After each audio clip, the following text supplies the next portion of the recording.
To everyone, especially our witnesses, for joining us today for today's hearing on AI regulation and the future of U.S. leadership. At the outset, I want to recognize Ranking Member Schakowsky, as this is our first subcommittee hearing since she announced her retirement. We're going to miss you. She's been a welcome partner over the last 4.5 years. Together, we were able to secure better safety precautions for women with the Fair Crash Tests Act. During the pandemic, we worked tirelessly to support the travel and tourism industry at a time of unprecedented challenges. This bond culminated in the Ticket Act and much more, which strengthens consumer protections in the ticketing marketplace.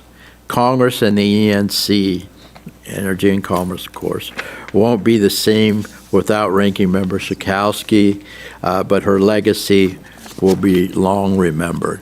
So we appreciate you so very much.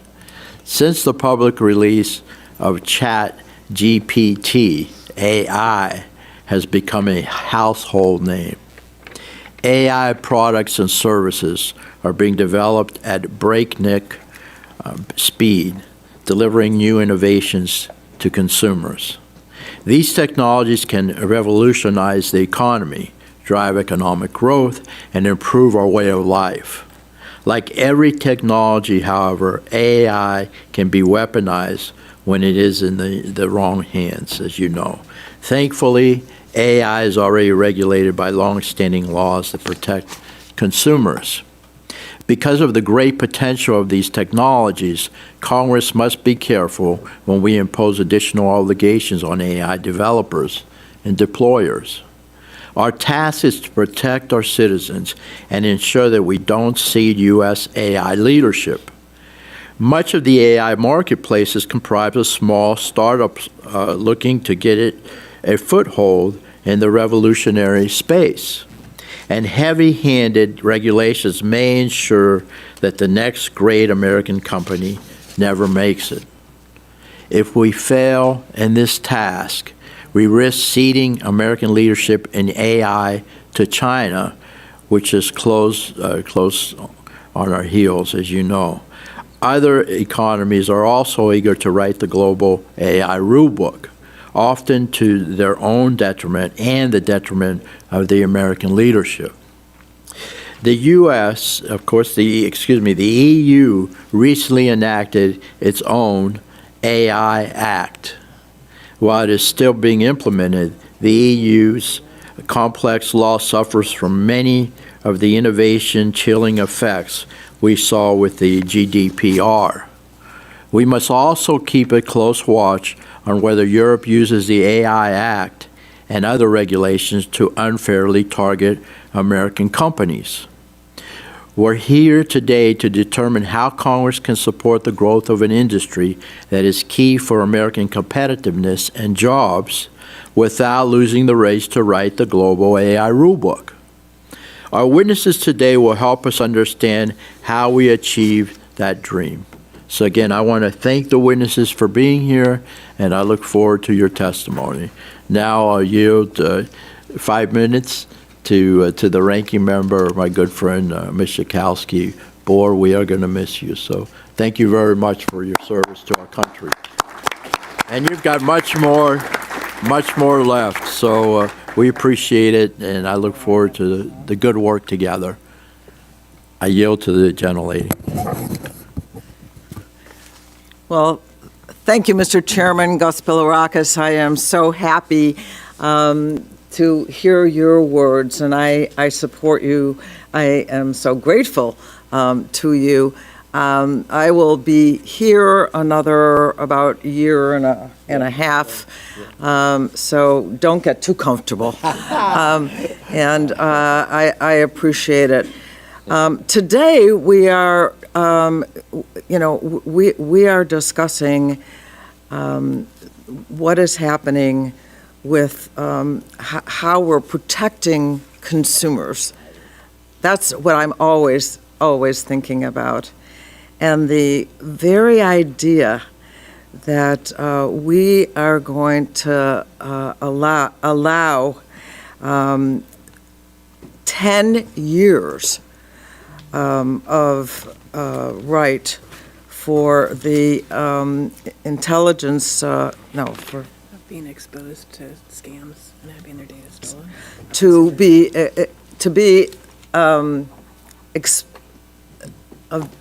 to be there for all kinds of scams that could be happening.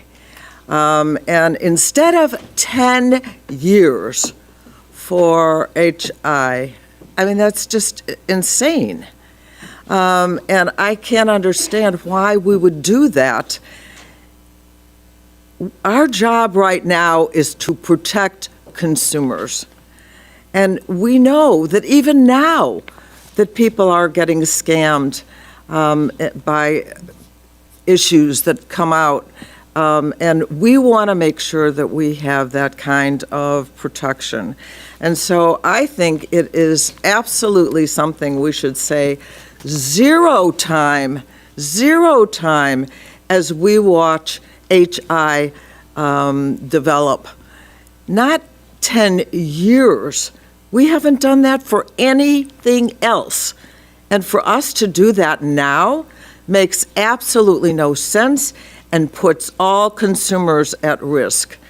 And so I want to strongly be against this idea, which I think is reckless. How could we possibly do 10 years? And so I want to yield at this point to Ms. Trahan. who? Ms. Trahan. Ms. Say it. Ms. Trahan. Oh, okay, I'm gonna yield now to Ms. Trahan for the remainder of my time. Well, I thank the ranking member for yielding. Under Republican leadership, this committee has failed time and time again to protect Americans' privacy and safeguard our children online. GOP leaders have blocked whistleblower protections for tech workers who risk their livelihoods to shine a light on their employers' privacy abuses. They killed comprehensive privacy legislation to minimize data collection and ensure proper use. They said no to simple transparency legislation so independent auditors could make sure big tech companies aren't breaking the law. But what Republican members of this committee did find time to do last week in the middle of the night, by the way, is force through an unprecedented giveaway to the tech industry, a 10-year ban on state laws that could make AI safer for our constituents.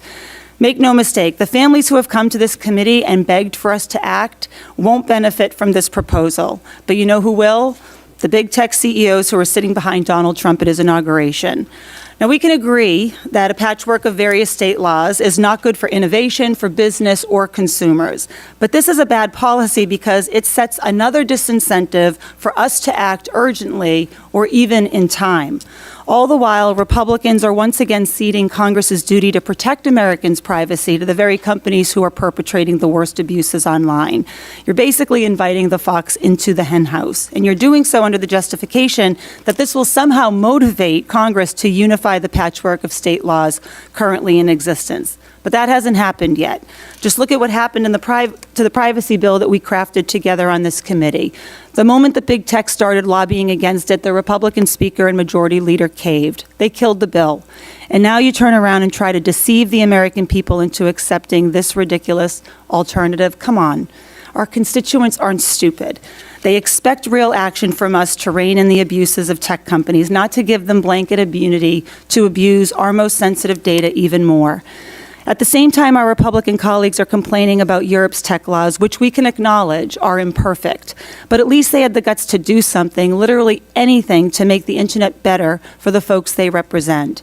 Shame on us if we don't answer the same demands from the American people. I urge my colleagues to reject this giveaway to the same big tech companies that have stymied every attempt at updating our privacy laws. I want to urge my colleagues to vote no on the partisan reconciliation bill when the same leaders who killed our bipartisan privacy legislation bring it to the floor. And let's just get to work in a bipartisan way to foster innovation and protect our constituents with sensible guardrails on big tech. Thank you. I yield back. Gentlelady yields back. Now I'll recognize the vice chairman of the full committee, who's standing in for Chairman Guthrie. Dr. Joyce, you're recognized for 5 minutes for your statement. Thank you, Mr. Chairman. Good morning, and thank you to the witnesses for joining us today. You recognize that we are living through dynamic times, and the advancement of artificial intelligence technologies is an important part of that. And it is equally important that we in Congress take the best approach to support innovation and address issues that arise. AI does have enormous potential. It has potential to transform our everyday lives and how we work.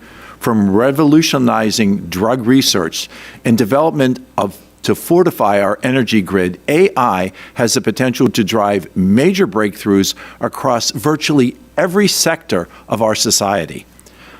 But that future is not guaranteed. Today, we are at a crossroads.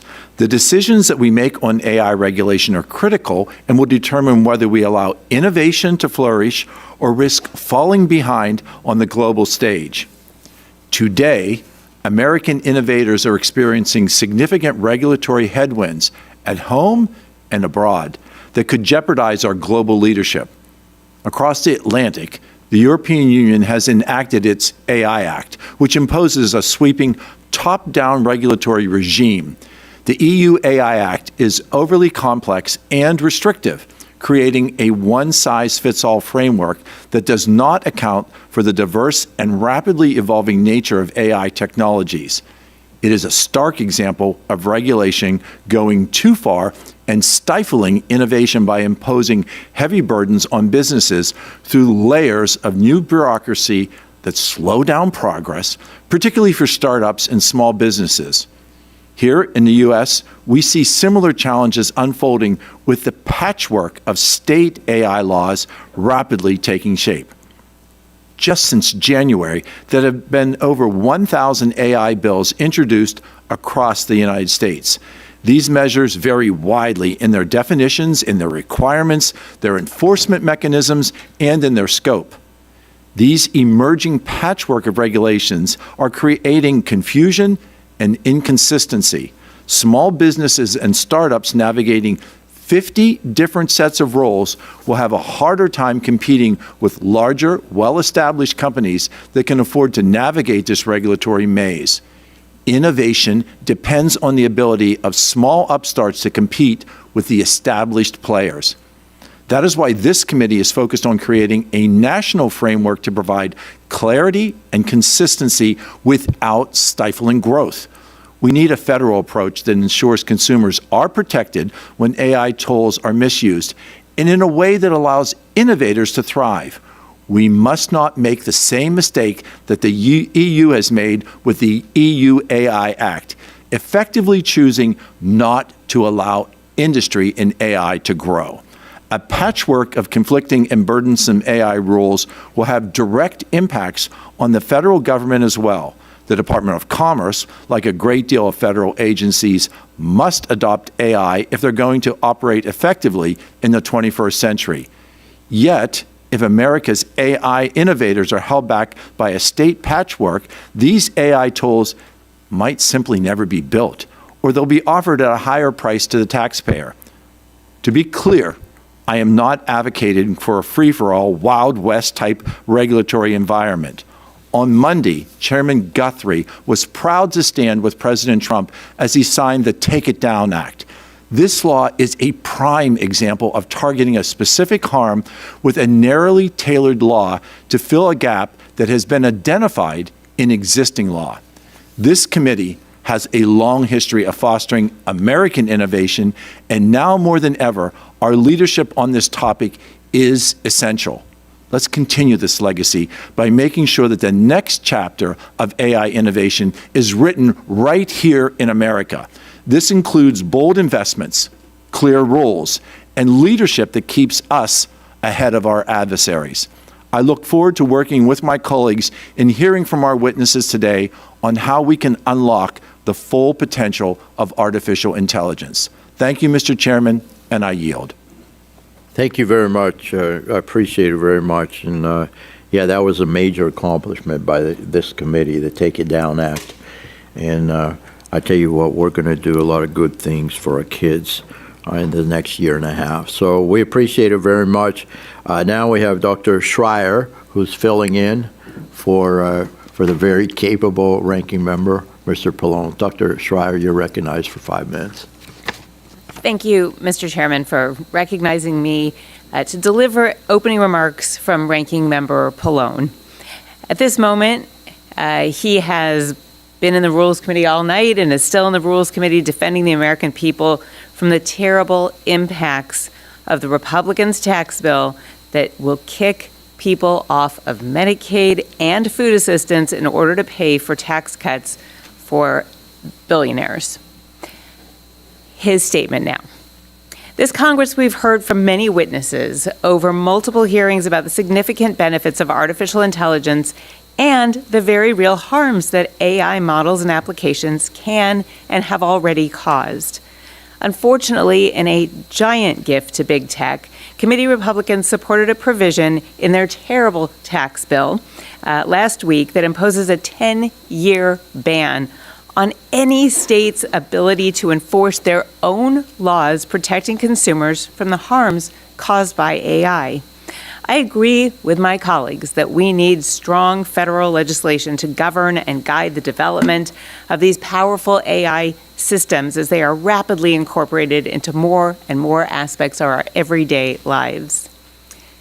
To protect consumers from the harms of AI, we should recommit to working on strong, bipartisan, comprehensive federal data privacy legislation that includes data minimization to protect consumers from their personal and sensitive information being abused. Big tech's development of new data-hungry AI systems exploiting Americans' personal information in ways we could not have imagined only a few years ago only makes this need more urgent. There is broad support in both parties for data privacy. Last Congress, this committee worked on a bipartisan, comprehensive federal privacy bill that was the product of work and negotiation over years. But in the end, House Republican leadership killed it under pressure from big tech.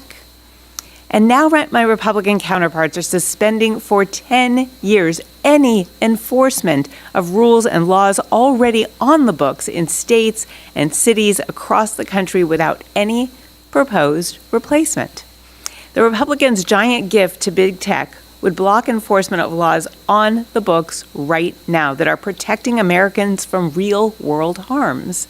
Some states have laws requiring companies to disclose when they are using AI.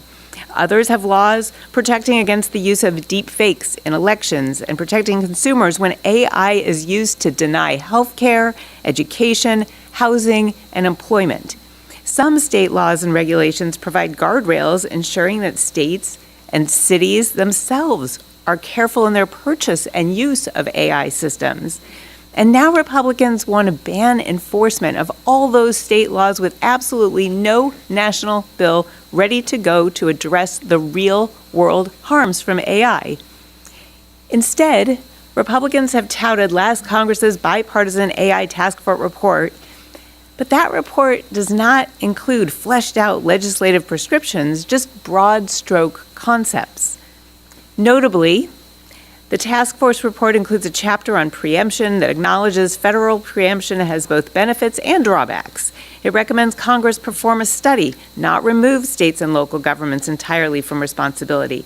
And it advises that if Congress preempts state AI laws, it should be precise in its definitions and scope. Now, what Republicans have included in their reconciliation bill does not reflect these considerations. Rather than offering legislation that governs AI models and systems and includes a preemption provision that is crafted to the scope of that legislation, they have proposed an enforcement ban that covers any artificial intelligence or automated decision-making system. They would have state and local governments stand by as big tech companies that have shown little regard for consumers, particularly for children, recklessly deploy new technologies that violate our privacy, provide false information, or make unjustifiable discriminatory decisions, all in pursuit of profit and market share at any cost. And even if Congress was able to pass a law to govern AI and automated decision systems, who would enforce it? The Trump administration has taken every opportunity to undermine our cops on the beat. They are firing key technical experts and stripping independent commissions of their bipartisan legitimacy.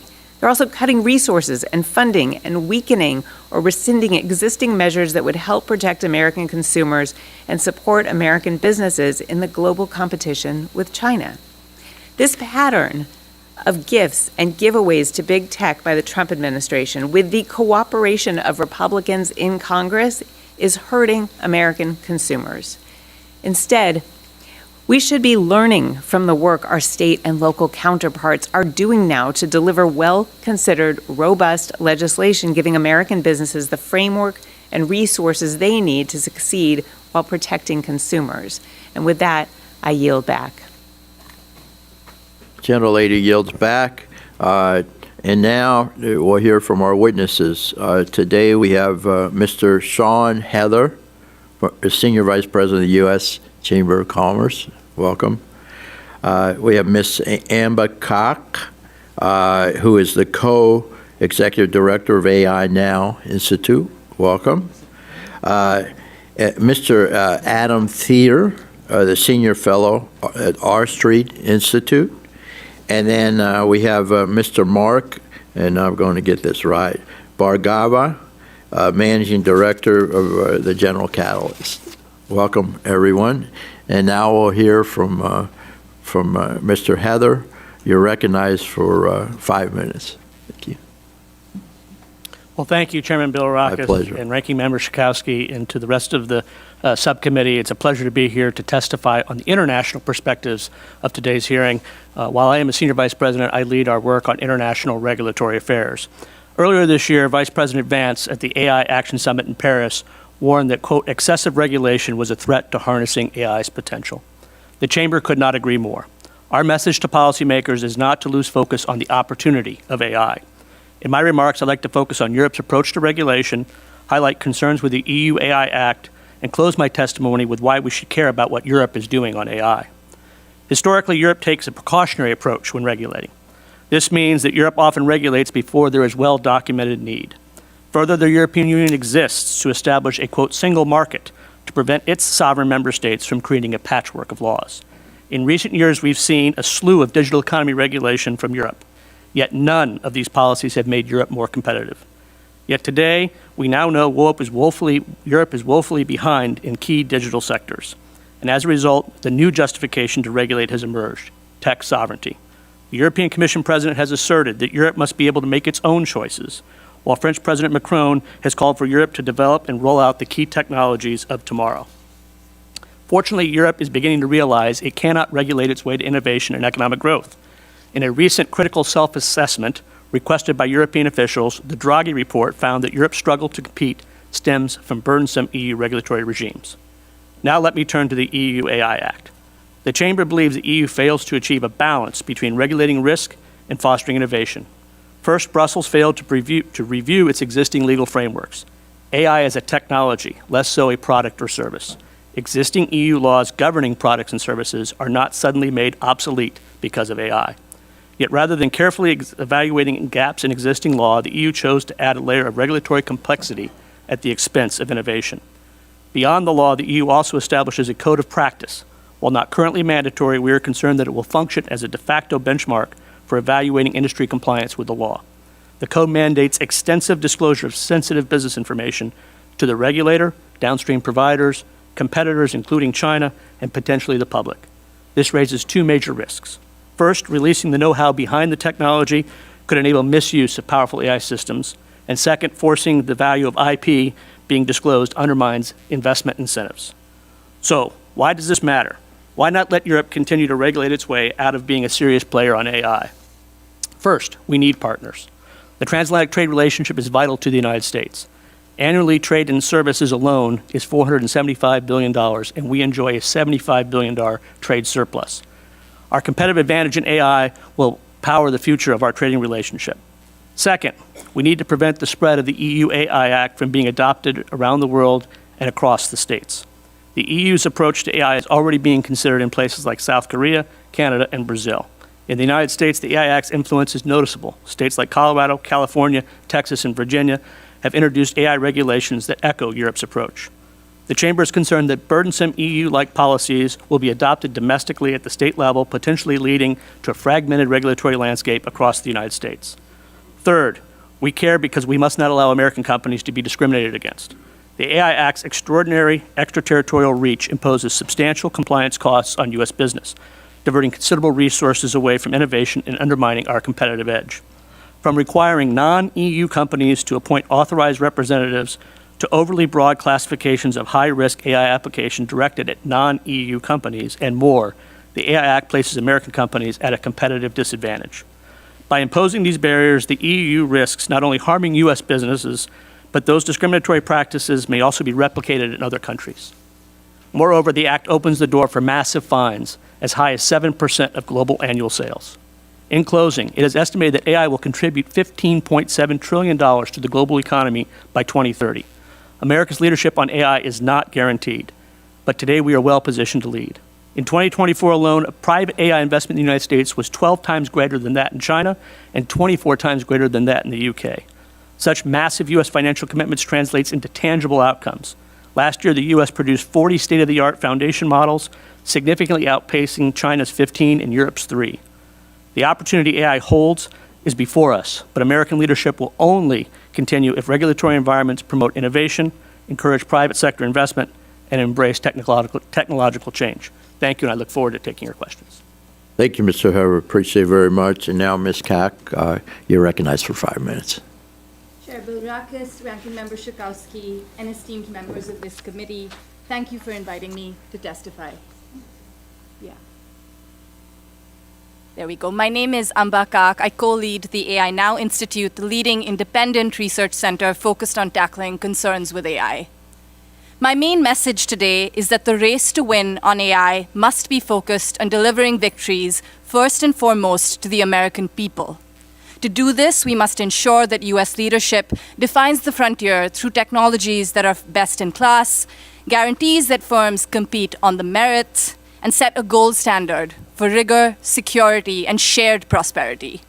In short, we need to ensure that this is a race to the top rather than the bottom. But what we're seeing instead from industry is a reckless disregard for public well-being that unfortunately this committee should be all too familiar with because Congress has failed to sufficiently regulate big tech for over a decade now. Let's make this concrete and clarify what's really at stake here. Last year, a chatbot created by Character.ai lured a depressed 14-year-old from Orlando, Florida, Suel Setzer III, to commit suicide. Character AI isn't alone. Mark Zuckerberg tells us that these chatbots are a societal boon. After all, he thinks the average American has fewer than 3 friends, and the obvious solution, according to him, is to get people more attached to AI companions, just like he got our children hooked to social media. Meanwhile, AI voice cloning tech is enabling a new generation of scams that specifically target senior citizens. As just one example, a grandmother in Texas received a call from a voice indistinguishable from her grandson asking for bail money. It was a suspicious bank teller that intervened, but many, many others have not been so lucky. And in this new frenzy of chatbots and agents, it can be easy to forget that we actually already have a decade of far less shiny AI toys, the kinds that aren't used by people but are used on them. Inscrutable AI systems that cut the in-home care of 4,000 disabled people in Arkansas despite critical underlying medical conditions, or systems that falsely accused 40,000 people in Michigan of unemployment insurance fraud and denied them benefits. To state the obvious, AI is not a break from Silicon Valley's sins of the past, but merely a continuation, and it's also a market led and shaped by the very same players. Now, when ChatGPT first launched in 2022, it seemed like this market was poised for disruption, with a new crop of challengers, new faces. But now, just more than 2 years later, it's clear that that bench is more of the same. Big tech and a few additional firms that are dependent on big tech for their survival. So put simply, building AI bigger and bigger requires enormous resources that these firms own and control, and so they play kingmaker for the downstream smaller players, the little guys that we're going to hear about today, controlling access to inputs and also pathways to reach the consumer. These are the same firms that have shown no regard for US national security priorities, as they have deliberately threatened security interests time and again in the pursuit of profit, yet suddenly they show their patriotism when big government contracts are on the line. This is an industry that has fooled us once, and we cannot let them fool us again with AI. In this environment, the proposal for a sweeping moratorium on state AI-related legislation really flies in the face of common sense. We can't be treating the industry's worst players with kid gloves while leaving everyday people, workers, and children exposed to egregious forms of harm. In fact, there's some air to clear on what states have been up to in the first place. Approximately half of all proposed legislation from the states was on deepfakes. Notably, states moved well before the Take It Down Act recently passed Congress. Several others have moved to clamp down on the AI-related scams that I talked about. These bipartisan state measures have been nimble, they've been targeted, and they have weeded out the bad apples that nobody wants to be in business with. Another common sense theme across states: transparency, requiring disclosures to people affected by AI in sectors like healthcare, education, employment. I would argue really the bare minimum for an industry that derives its power from obscurity.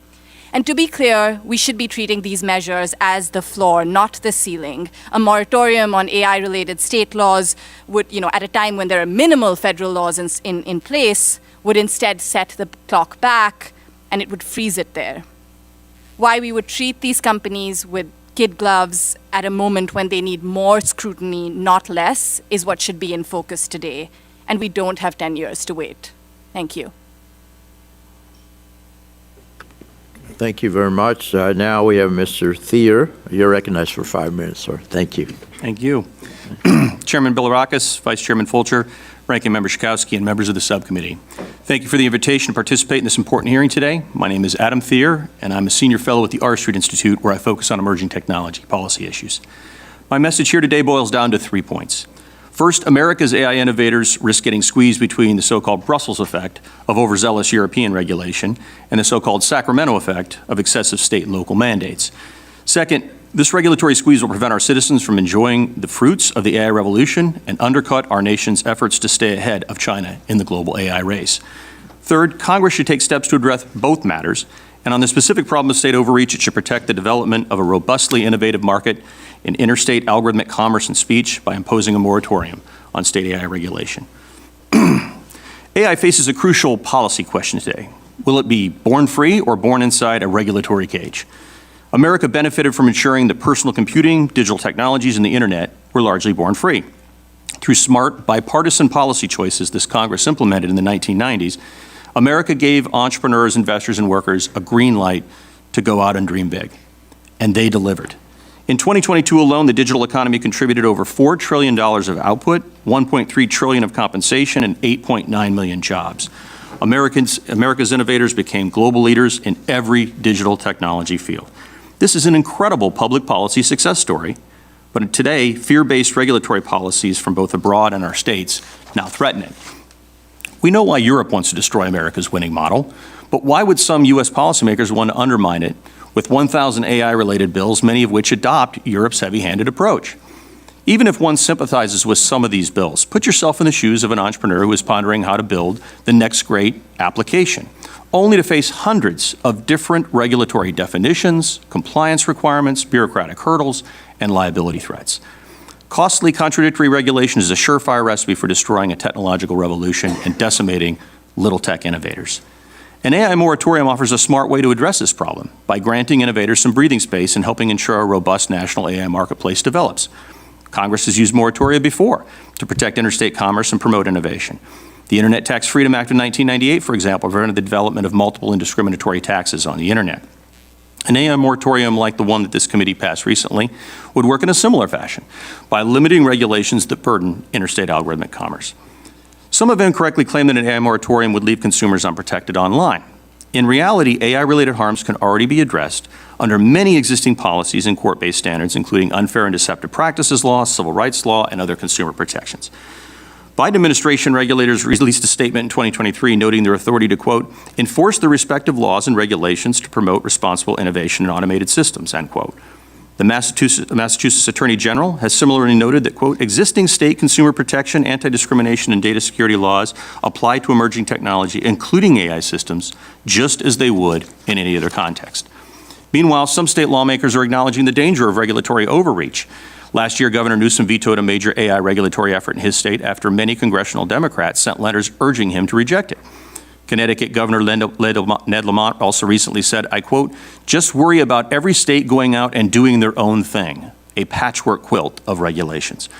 Finally, Governor Jared Polis of Colorado recently called for a special legislative session to address problems with an AI regulation he signed just last year and said it would create, quote, a complex compliance regime for all developers and deployers of AI, and he called on Congress to preempt Colorado's law with a, quote, cohesive federal approach. And he also endorsed a federal AI moratorium recently. I agree with all these Democratic lawmakers that state AI overregulation would have serious downsides and that we already have many enforcement tools to address AI harms. Under an AI moratorium, state and local lawmakers would still be free to pass new technology-neutral rules so long as they don't interfere with the interstate commerce. Congress can enact additional regulations as part of a national policy framework. The House, of course, just recently passed Take It Down Act by a vote of 409 to 2. And just last December, the House AI Task Force issued a 273-page bipartisan report that included 85 recommendations. We need national policy leadership today to ensure that America will continue to lead the AI revolution. As Chairman Guthrie recently argued, we must, quote, make sure that we win the battle against China, and that the key to that, he says, is to, quote, not regulate like Europe or California regulates, because that, quote, puts us in a position where we're not competitive. That is precisely right. To win the so-called AI Cold War against China, America needs a forward-looking, investment-friendly national framework that keeps us on the cutting edge of the technological frontier. Thank you for inviting me here today, and I look forward to questions. Mr. Bargava, and you're recognized for 5 minutes, sir. Thank you. Thank you so much. Chairman Bilirakis, Vice Chairman Fulcher, and Ranking Member Schakowsky, and the members of the subcommittee, thank you so much for the opportunity to testify today. My name is Mark Bargava, and I'm a Managing Director at General Catalyst, or GC for short. And we invest in and partner with leading entrepreneurs to build towards global innovation and applied artificial intelligence.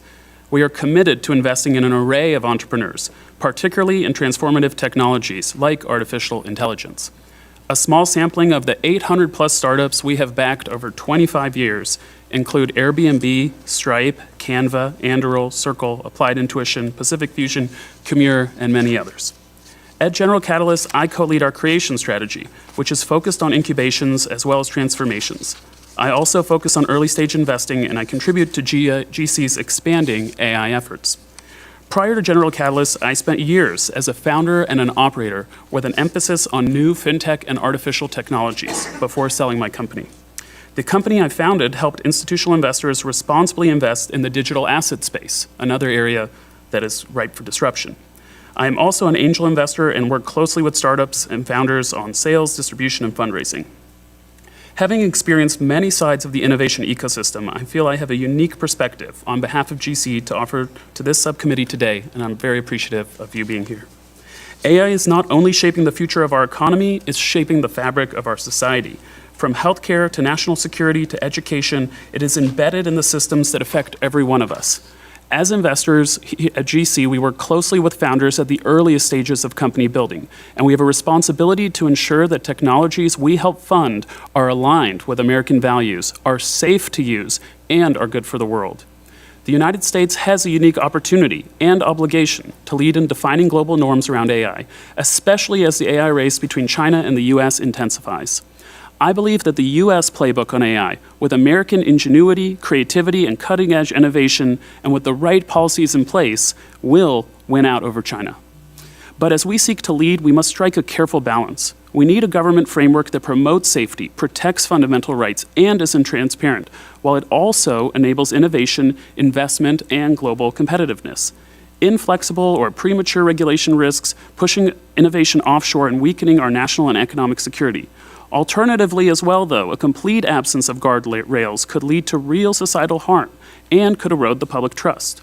We deeply understand these dualities, and to accomplish these goals, we believe a national regulatory framework is preferable to a patchwork of state policies. At General Catalyst, we made it a routine part of our due diligence process to assess ethical and operational risks in AI companies before we invest. We also believe in the importance of collaborating closely with government, which is why we launched the General Catalyst Institute last year, to bring the perspective of founders closer to you, the policymakers, and to be a resource for hearings like today's. As such, we advocate for approaches that are interoperable, transparent, and developed collaboratively across government, industry, and civil society. Since these technologies are so impactful and fast-moving, it is incumbent upon GC as a company to adhere to these principles, which are enduring, even as the technology around us might be moving.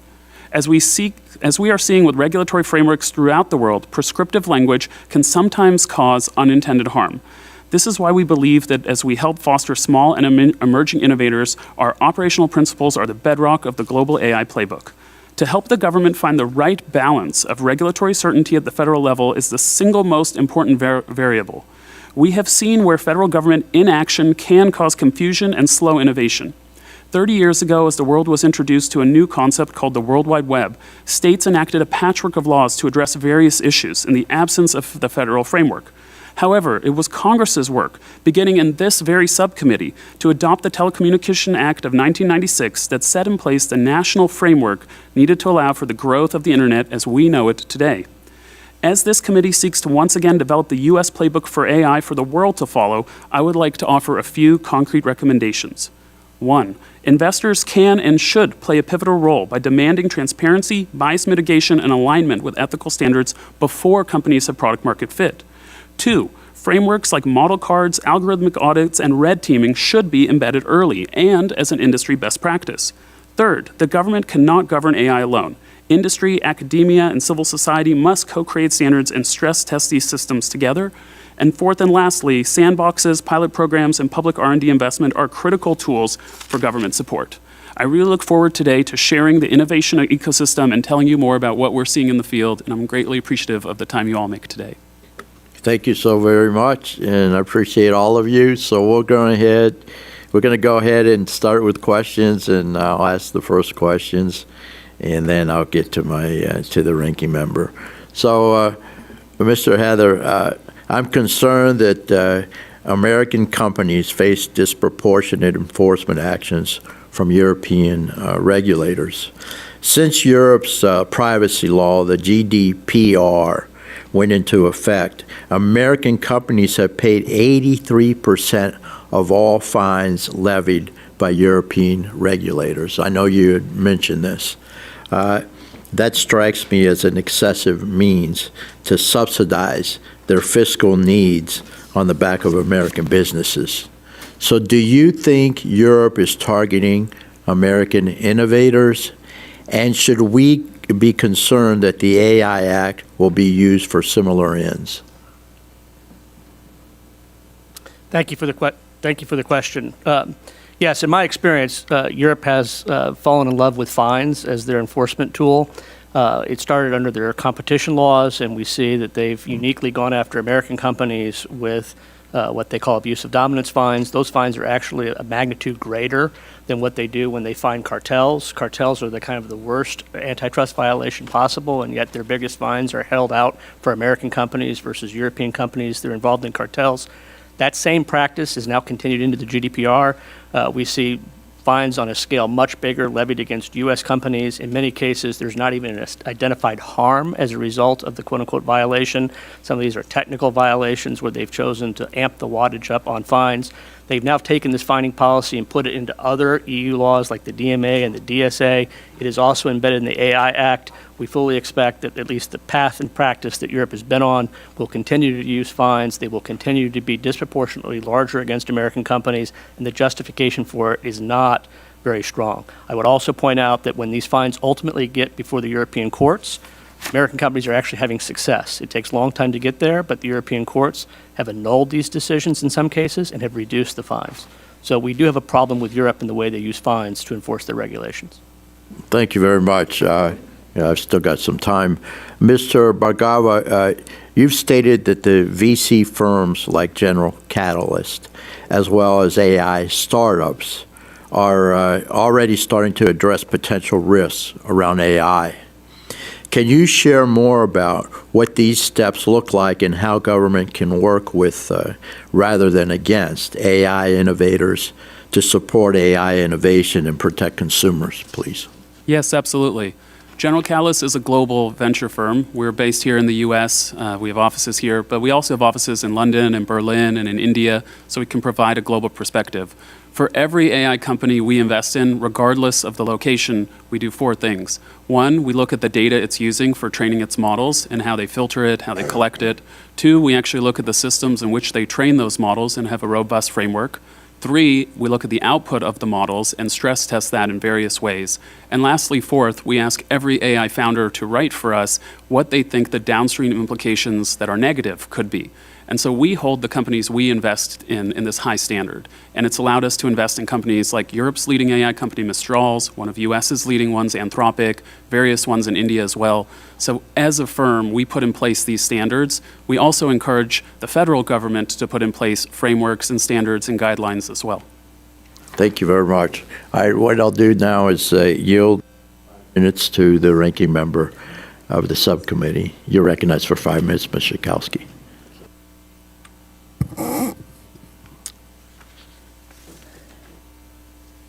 In all the years that we have been working with the tech companies, our committee and the United States has actually done nothing, or very few things, to rein in big tech. And now along comes AI, which I misspoke the last time. AI. And my concern is that we have technology, but we also rely heavily on protecting consumers, which you mentioned yourself. And I am concerned that we are not getting what we need. And so I wanted to ask Ms. Koch, you talked a bit about some of the threats to consumers. What do you think some of the most dangerous things and the most important things that we should regulate at this point when it comes to AI?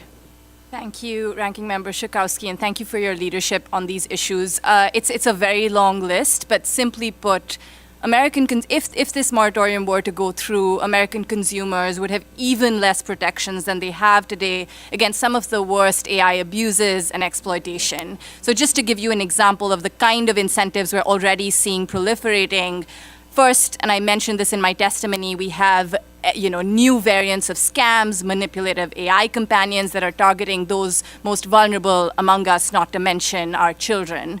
Number 2, we have opaque, inscrutable AI systems that hit directly at people's life chances, whether that's in education or in the housing market or even in healthcare. And finally, we're also seeing these secret algorithms use data about us, sensitive data, to hike up prices, to depress wages, and also to collude and rig markets that they wouldn't have been able to do otherwise.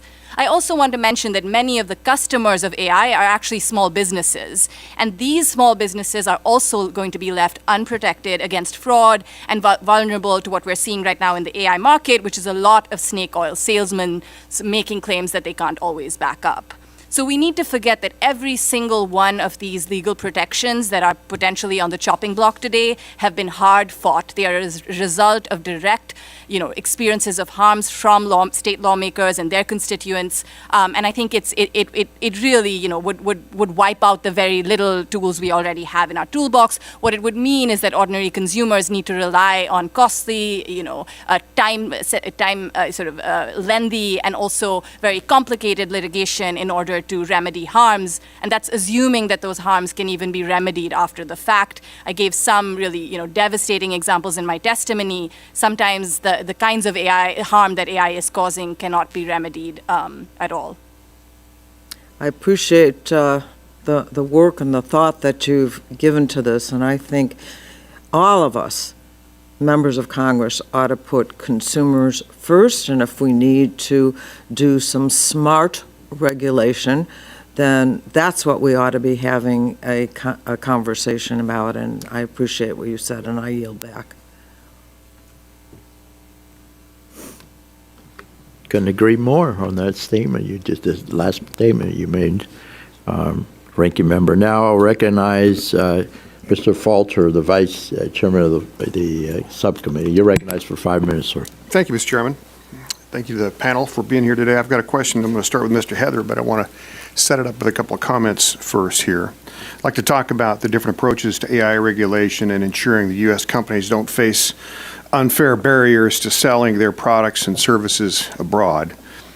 And as noted by some of the testimony we saw with Europe's privacy law, GDPR, that technology regulations can have a significant impact on trade and investment. And although GDPR regulates how personal information is collected and used, it also regulates cross-border data flows and has prevented some American companies from selling into the European market because regulatory barriers are simply too high. It's my understanding as well that Europe's AI Act is grounded in the continent's product safety framework, which means Europe is regulating AI the same way it does many other things. Elevators, gas stoves, and jet skis was the example we were given here. So I'm not sure how wise of a decision that was, and I'm concerned that it may create trade barriers that hurt American exporters and, by extension, American workers. So with that, Mr. Heather, can you share from your perspective how well-established European laws such as GDPR have impacted American companies trying to sell into the European market? 15 years ago, the Chamber created the Center for Global Regulatory Cooperation because trade agreements, quite frankly, were dealing with barriers at the border, but companies were having problems being able to compete in foreign markets because of divergent regulatory approaches. And so it's easy for large companies to have the compliance that they need, systems to be able to find ways to get their products and services into multiple markets, even if it's an added cost. But the problem with regulatory differences are primarily what happens to small and medium-sized enterprises who are ultimately locked out of those markets. You mentioned GDPR. Maybe this committee is not aware of this, but Europe is now going to go back and revisit GDPR. Why? Because they finally found the humility that they lacked when they passed it. There is now a recognition in Europe that GDPR has gone too far. They're going to begin a process now of reevaluating it and recalibrating it because they realize it missed the mark, that it was overreach. They realize that the way they've implemented it across their member states with DPA's, data protection authorities, it's been done in an even manner. And so these things absolutely represent barriers to the U.S. ability to compete in European markets, to sell products and services, to export. So you're absolutely spot on. We expect the AI Act, as it is implemented, to create these same kinds of trade frictions. Thank you for that. Mr. Bergava, I'm going to ask a question of you as well, but I need to apply some background for that too. Over the last several months, we've delved into AI's role in energy manufacturing and other industries, and one issue that came up regarding China's Made in China 25 included investments in AI, semiconductor, quantum, 5G, robotics, and so on. And state-directed industries, the Chinese Communist Party, they're trying to monopolize those things. In the face of Chinese progress in emerging technologies, I'm concerned about the U.S.'s ability to maintain its leadership position, if in fact we still have one. I'd like to get your opinion on that. And the AI race, especially if we were to follow the European approach, which I don't see us doing, or allow a patchwork of AI rules to develop across the various states. So with that, if you could just share for a minute or so, are you confident, first of all, are we still in the lead in AI? And can we continue to maintain the edge in AI technology over China on this path? Yes, I believe the U.S. does still have a lead, but many of the Chinese models are 85 to 90% of the way there to where the cutting-edge U.S. models are. So I would say it's not a major lead, but we certainly do have a lead from a technology perspective of most of the evaluations of AI models done. We have 4 or 5 marquee labs, while they have generally 2. So the U.S. has that lead, but it's a close one, and I think that it's incredibly important we stay ahead. And for me, the trick to staying ahead is not necessarily big tech, it's in our startups and our innovators. In November 2022, ChatGPT was launched. Very few people had heard of OpenAI or ChatGPT. Today, it's one of the leaders in the space. Same with Anthropic, which spun out of ChatGPT, for example. So the reason the U.S. is here today, the reason we're ahead today is our startups. And we have to think about how to continue to give them that edge. And giving them that edge means giving them guidelines. and not necessarily a framework, a patchwork of state regulations or over-regulating. So we need to come up with that right balance. The U.S. has the lead today. It's thanks to our startups, not to big tech, and I think we can continue to do so if we have those startups in mind. So I'm going to paraphrase by saying our job is best with guidelines, not some burdensome overreach in terms of regulation. Absolutely. And we see companies in the U.S. and in Europe. So in GC, we have a really clear perspective on this. And in many cases, the laws have really the best intentions in mind. People want to protect consumers. They want to create frameworks. And partially it's because the federal government has not stepped up to have a framework, that we're leaving it to the states to regulate. So my really strong encouragement is that this group works together in a bipartisan way.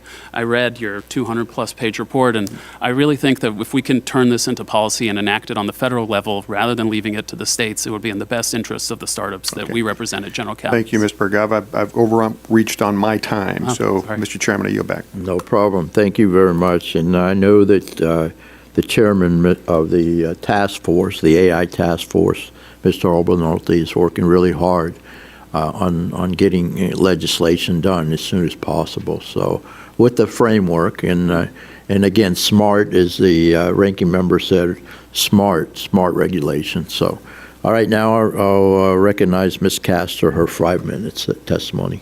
Thank you, Mr. Chairman. The problem is that you're putting the cart before the horse. You've now passed out of this committee a 10-year moratorium on all AI regulation at the state level before you even have that framework. See, right now what the Congress is consumed with this major tax giveaway bill and a lot of the discussion has been focused on the Medicaid and healthcare impacts, while a lot of that goes to fund a billionaire tax giveaway. So this is kind of snuck in under the radar, and part of the reason it's done that is because this was snuck in at the last minute in the text from the Energy and Commerce Committee. It remains in the text today, and people, at least we're having this discussion in the light of day to talk about it. And I would encourage my friends to read the Wall Street Journal's latest expose, where they dove in a few-month investigation into what Meta, that means Instagram, Facebook, WhatsApp, what they are doing to encourage their chatbots. Ms. Cack, thank you very much for mentioning this terrible case of Sewell Setzer out of Florida, where a 14-year-old committed suicide after he became so engaged to this chatbot, sexualized content. He would have a conversation, and then the chatbot would send sexualized pictures to him, and he eventually shot himself after the chatbot encouraged him to come home. And that's not the only case. When you get into that Wall Street Journal expose, you'll see what they're doing with language and voices to encourage young people. Maybe I can read a part of it. The Meta AI bot said, "I want you, but I need to know you're ready," to a 14-year-old girl. Reassured that the team wanted to proceed, the bot promised to cherish your innocence before engaging in a graphic sexual scenario. I think this is why 40 state attorneys generals wrote us over the past couple of days to say, wait a minute, in the absence of federal action to install any oversight over the years, because remember, the tech companies have blocked privacy laws, just guardrails, child online safety laws. So they're saying in the absence of federal action by Congress, you have failed to address the wide range of harms associated with AI and automated decision-making. These include laws designed to protect against AI-generated explicit material, deepfakes designed to mislead voters and consumers, protect renters from algorithms that are used to set rent, prevent spam phone calls and text. I mean, this is basic stuff, and you have now kind of an awakening across the country. What the heck is Congress doing? What are you doing to take the cops off the beat and to, while states have acted to protect us? So, Ms. Cack, I know you're familiar with that Wall Street Journal investigation. And now, can you believe where we are? I guess it's kind of a broad question, but how lucrative is this to these big tech companies, and why they're flexing their muscle here? They want kids to be addicted early, and they want to take advantage of us. What is happening here? Thank you, Representative. I mean, to your point, none of this is novel. It's depressingly familiar, and we're seeing that the risks of AI are compounded for young people. And we even, let's just focus in on privacy risks as just one example. We're seeing millions of children's faces being scraped from the internet, to be used so that companies can turn a profit. And these are images that could be used or weaponized against these same children as they grow and kind of follow them through for the rest of their lives.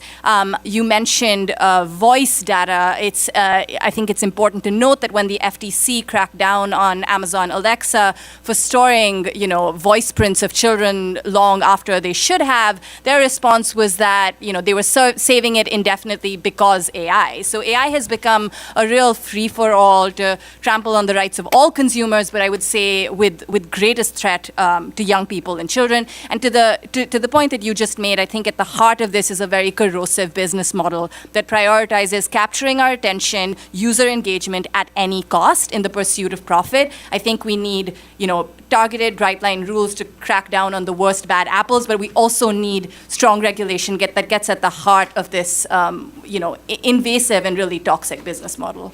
Thank you very much. I yield back my time. Generally yields back now. I recognize Ms. Harshberger from the great state of Tennessee. You're recognized for 5 minutes. Thank you, Mr. Chairman. Thank you to the witnesses for being here today. I'll start with Mr. Thier.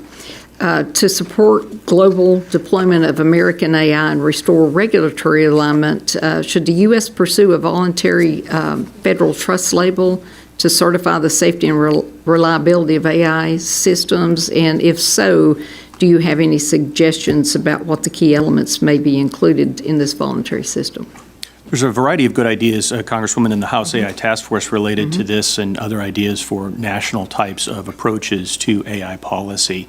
But let's be clear, to be very different than the sort of European-style approach that's been suggested by others, which is sort of top-down, technocratic, sort of guilty by designed framework. And we don't want that in America. America can come up with a sort of more bottom-up, flexible set of rules of the road for AI policy. Okay.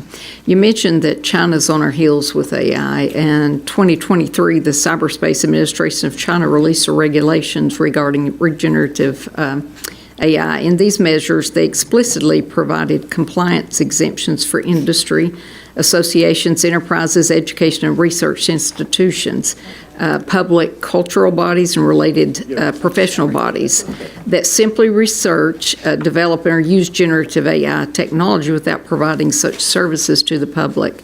Can American AI stakeholders count on the same certainty in the U.S. under our current regulatory framework? Yeah, Congresswoman, we just had a hearing just 6 weeks ago here in this building in the Science and Technology Committee about how China's catching up, and it was called the DeepSeek Moment hearing. Yeah. And we did a deep dive into what China's up to. I mean, a proliferation of models and systems from DeepSeek itself to Qwen to Manus and many others. So we face stiff competition from China, and they have their own regime and their own values of control, surveillance, censorship. Yeah. Again, this is why the American model has to prevail internationally, and we have to make sure we get our policy right so that we can square off against that sort of threat internationally. Yeah, I agree.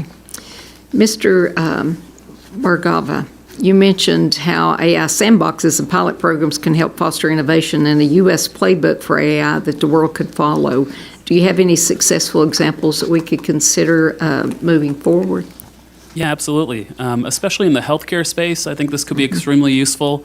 So one of the companies actually in our portfolio is here today, Hippocratic AI. It creates software for nurses, and so allows them to use AI. It's an example of where nurses are overworked. There's 7% more deaths in a hospital, and also 42 or even more percent of nursing time is done on these remedial tasks instead of actually treating patients. And so we would advocate for example, putting in sandboxes AI healthcare technology where the government, the companies, and their investors can all carefully watch the progress and be able to, from there, generate a framework for how to regulate AI in healthcare. Yeah. And that's just one of the many industries. There are obviously some horrible stories, and we need regulation and we need guidance and framework, but we should also not lose sight of the fact that this technology can be extremely important to many, many places, including government, which can benefit from AI efficiencies as well. I totally agree about that. We see it used in radiology in different places as well, and if you can streamline a work day for a nurse or physician or any healthcare provider, it makes more sense to do that. And I'll continue with that, Mr. Burgava. Earlier this year, President Trump announced the largest investment in AI infrastructure history, the Stargate project, which is a joint venture between private sector leaders that'll bolster American AI capabilities alongside our partners in the Middle East. Can you address how projects like Stargate are key to our strategic advantage in AI and why it's misleading to cite smaller scale Chinese models like DeepSeek as proof that compute no longer matters? Absolutely. Also, a lot of the innovation in China has been copying technology that already existed in the United States as well. Many of our models have been open source over the years. A lot of our best labs release experiences as well. So I think the U.S. is still ahead, but it needs to keep investing to be ahead. And one part of it for sure is this infrastructure investment, but another part of it, which I'm also here to advocate, is encouraging more startups and more university funding. So I really do think that the American universities and the American startups are really the advantage we have that China is unable to replicate. We have to match them in infrastructure, we have to match them in spending, but we also have our secret sauce, which is the professors, the students, the entrepreneurs, the founders, and it's really important whatever framework comes out is unified and one framework. You know, the really large companies, big tech that's been cited many times, will have no problem taking care of state-by-state regulations. They have buildings full of lawyers, buildings full of compliance folks. It's going to be the small startups, founders, and entrepreneurs that we really have to look out for here. Okay. Well, thank you, and my time is up, so I yield back. The gentlelady yields back. I tell you what, that Hippocratic AI for nursing in particular, you touched on that. I really would like to see how far along we are with that, because that would really help. I had a nurses roundtable recently, and they talk about being overworked, and so anyway, they're fascinating. So in any case, now I'll yield my 5 minutes to not the ranking member, but Ms. Strahan, filled in for the ranking member today. You're recognized for 5 minutes. Thank you, Mr. Chairman, and thank you to our witnesses today. I want to acknowledge the important work our civil society partners have done to call attention to the Republicans' ban on state AI regulation. To that end, I request unanimous consent to enter into the record a letter of opposition to the AI ban from the Leadership Conference on Civil and Human Rights. Without objection. I'm going to keep going. Thank you. Mr. Chairman. Unanimous consent? Yes. Yep, thank you. Thanks. Thank you.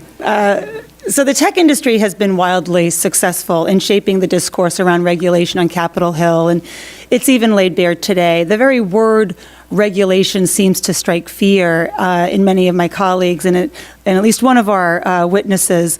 But among other arguments, they claim the specter of competition from China warrants a full deregulatory agenda, that if we approximate to any degree what the EU has done on data, privacy, online safety, antitrust, AI, we will kill waves of startups and dismantle our tech industry.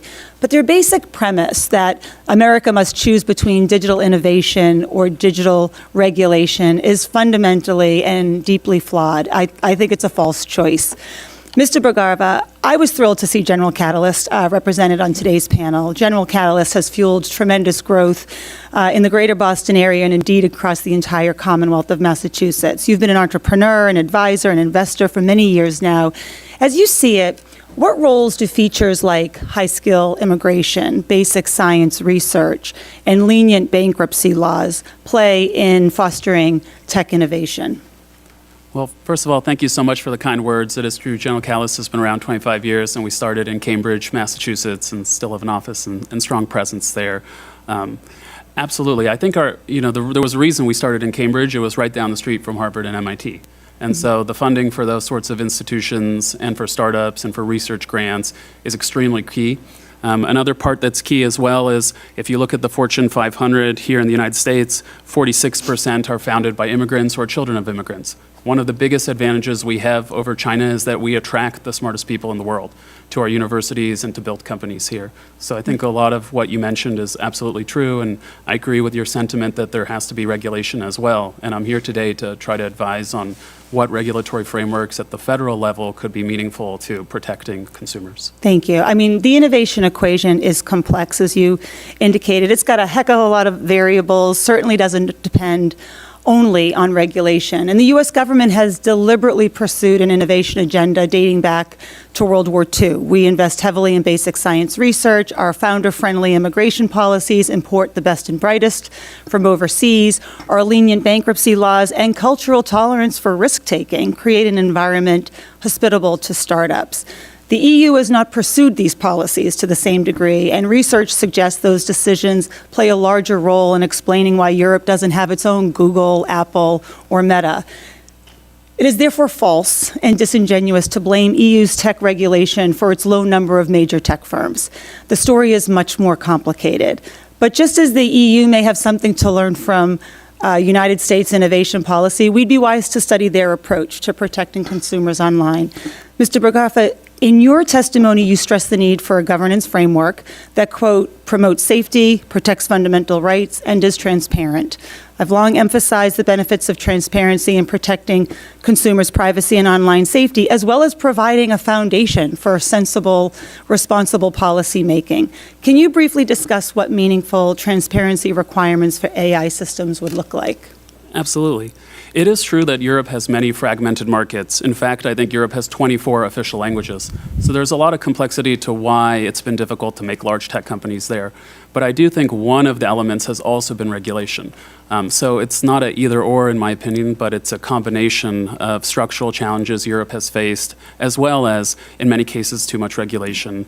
We have prominent AI companies in Europe that we've backed, and they've faced audits where they were asked to audit 3 models. They sent materials to the auditors, and they waited over a year and never really heard back. So there is also within Europe certainly a guise of trying to do more regulation, but then there hasn't necessarily been a response to our companies. So happy to provide the panel with more examples within Europe of where regulation has hurt our companies, but it is absolutely fair to say that it's a really plethora of factors that has held Europe back, not solely regulation. And I think that we can learn a lot from Europe's going first on so many of this. I mean, I think just like privacy and online safety, I believe this Congress has the means to pass a national AI framework that provides robust protections for Americans and regulatory clarity for innovators. The question is, will we do it? So will we learn from our international partners as we craft regulations that protect our constituents from AI harms? And I'm out of time. Thank you. I yield back. Thank you very much. I appreciate it, gentlelady. Now I'll yield to Mr. Obalnotti, his 5 minutes for questioning. Well, thank you, Mr. Chairman, and thank you very much for scheduling this hearing. I know this hearing predates our markup last week, but it's very timely, and it's interesting to me that it's kind of turned into a debate about the proposed moratorium. And so I know most of our panelists mentioned it. Ms. Kack got the message loud and clear, very opposed. Mr. Thier, strongly supportive. Mr. Bargava, supportive, but with some caveats. Mr. Heather, I just wanted to ask you to weigh in. U.S. Chamber of Commerce, do you think the moratorium is a good idea or a bad idea? I couldn't agree more with the Congresswoman who suggested we have something to learn from Europe, which is Europe would never allow its member states to go out and regulate AI by themselves. My message today is, one, we should not be like Europe. One, we should stop international patchworks and domestic patchworks in AI regulation. We should not be in a rush to regulate. We need to get it right. And therefore, taking a time out to discuss it at a federal level is important. We would support a moratorium. Right. So I just wanted to spend a minute talking about some of the things that have been said regarding the moratorium so far in this hearing. And I kind of feel an obligation to speak up as the chairman of the House AI Task Force last year, and as someone who kind of saw this group of 24 members of Congress from both sides of the aisle come together on this issue, it really hurts my heart that it's being painted as such a divisive partisan issue, because I don't think it is. The assertion has been made that this was a last-minute thing, and in the dead of night, I think someone used the phrase, it was inserted, but I want to talk about the motivation here. It's been very alarming, as we have seen the first 5 months of this year go by, to see the number of bills introduced on the topic of AI regulation in state legislatures across the country. Over 1,000 now have been introduced. And this is what's lending urgency to this issue. We wanted to put some money into the reconciliation bill to bring the same productivity gains to federal government that we're seeing in private industry. But it quickly became apparent that it was going to be nonsensical to deploy $500 million to make that happen in federal government when this array of state legislation was going to interfere with the deployment of that effort, which is why we thought this was a timely time to do it. It's been asserted this is a giveaway to big tech. I strongly would push back on that. Big tech are the ones who have the regulatory sophistication to deal with 1,000 different state laws. The people who can't deal with that are two innovators in a garage trying to start the next OpenAI or the next Google. Those are the people that we're trying to protect. I know there's been pushback about the 10 years, that it's too long, that it's draconian. No one wants this to be 10 years, right? I would love to see this be months, not years. But I think it's important to send the message that everyone needs to be motivated to come to the table here. And also, let's not forget, it's been brought up, our experience with state privacy and the struggles that we've had to enact a preemptive federal privacy standard. Well, guess who are the chief people who are opposing that effort? It's the states. The states got out ahead of us.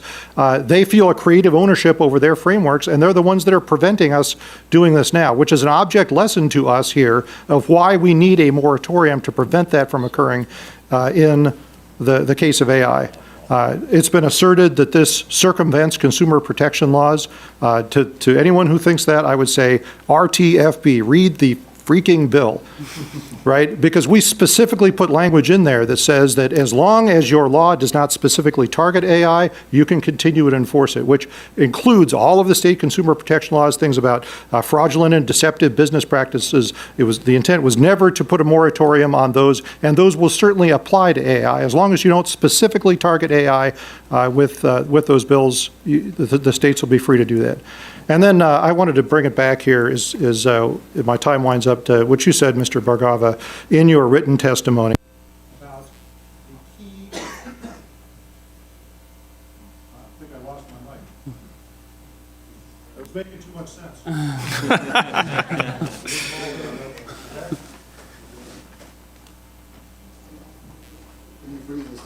Can you stop the clock? There we go. You want me to move?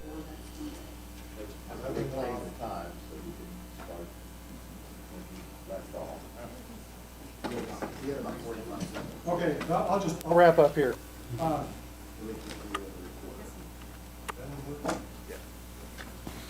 I suggest you take the full 45 seconds. Mr. Bargava, you talked about how U.S. continued dominance in AI depends on regulatory certainty, and I couldn't agree with you more. What we absolutely cannot have is a situation where the rules on the governance of AI change every time the winds of political fortune shift one way or another.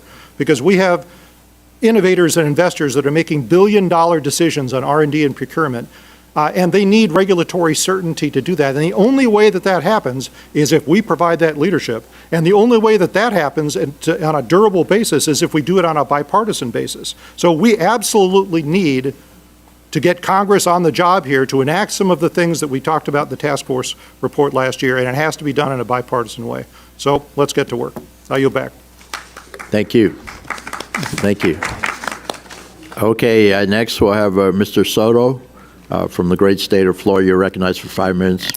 Thank you so much, Chairman. I appreciate you holding this hearing. AI is a critical part of U.S.'s leadership and economic success. We know when used correctly, it makes workers and businesses more productive and effective. It could also help with some of our most difficult problems. We've seen during the pandemic, it was a supercomputer in the Department of Energy that came up with the first antiviral, remdesivir, when we were racing to get a vaccine And that type of quantum computing coupled with AI can do big things to solve some of our most difficult problems. We also see, on occasion, we can actually get some bipartisan bills done in areas like technology, like the Take It Down Act that just passed this committee a few weeks ago. But we see all too often privacy, social media, autonomous vehicles, AI taking forever in Congress to pass, which is why the states play a key role in the meantime. I'm the first to admit, this committee's jurisdiction is the Interstate Commerce Clause, right, for the lawyers in the room. Our job is to come up with laws, a law that suits the whole nation. But when this committee doesn't get things passed because we see some opposition, both by current leadership in the Republican conference with the Speaker and others that have blocked these bills at the last second.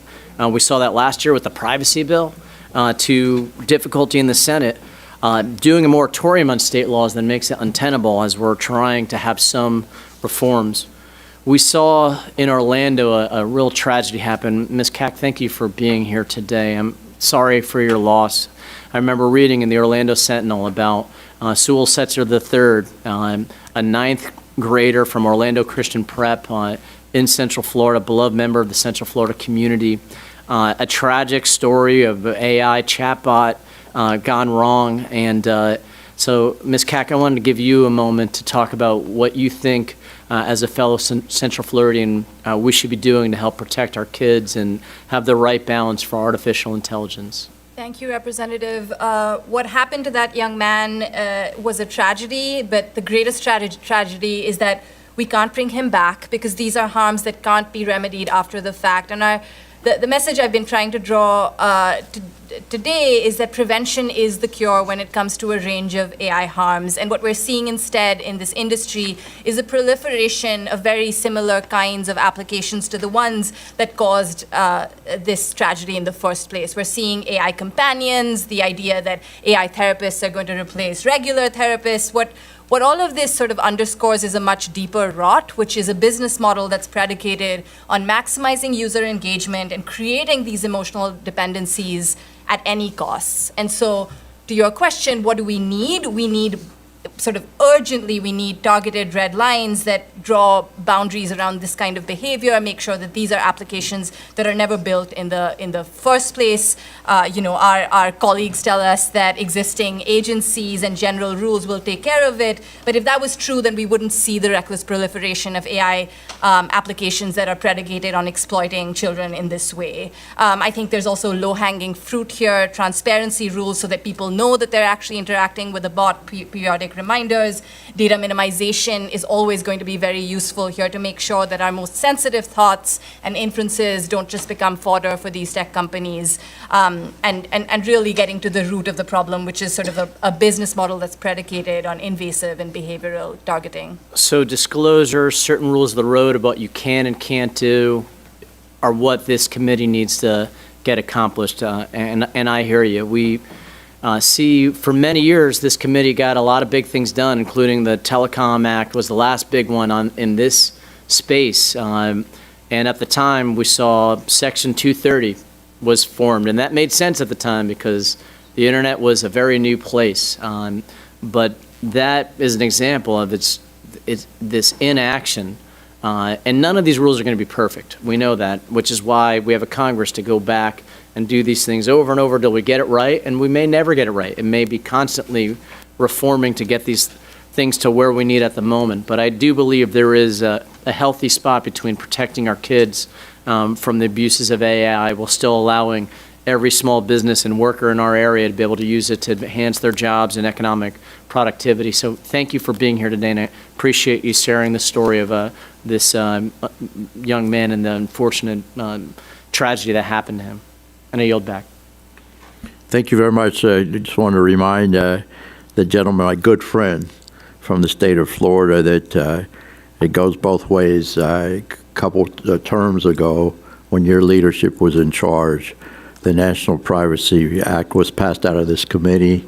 It was blocked by leadership, and I'm not talking about the chairman at the time of the Energy and Commerce Committee. So Hey, well, let's move forward now in a bipartisan fashion and get the mistakes have been made on both sides.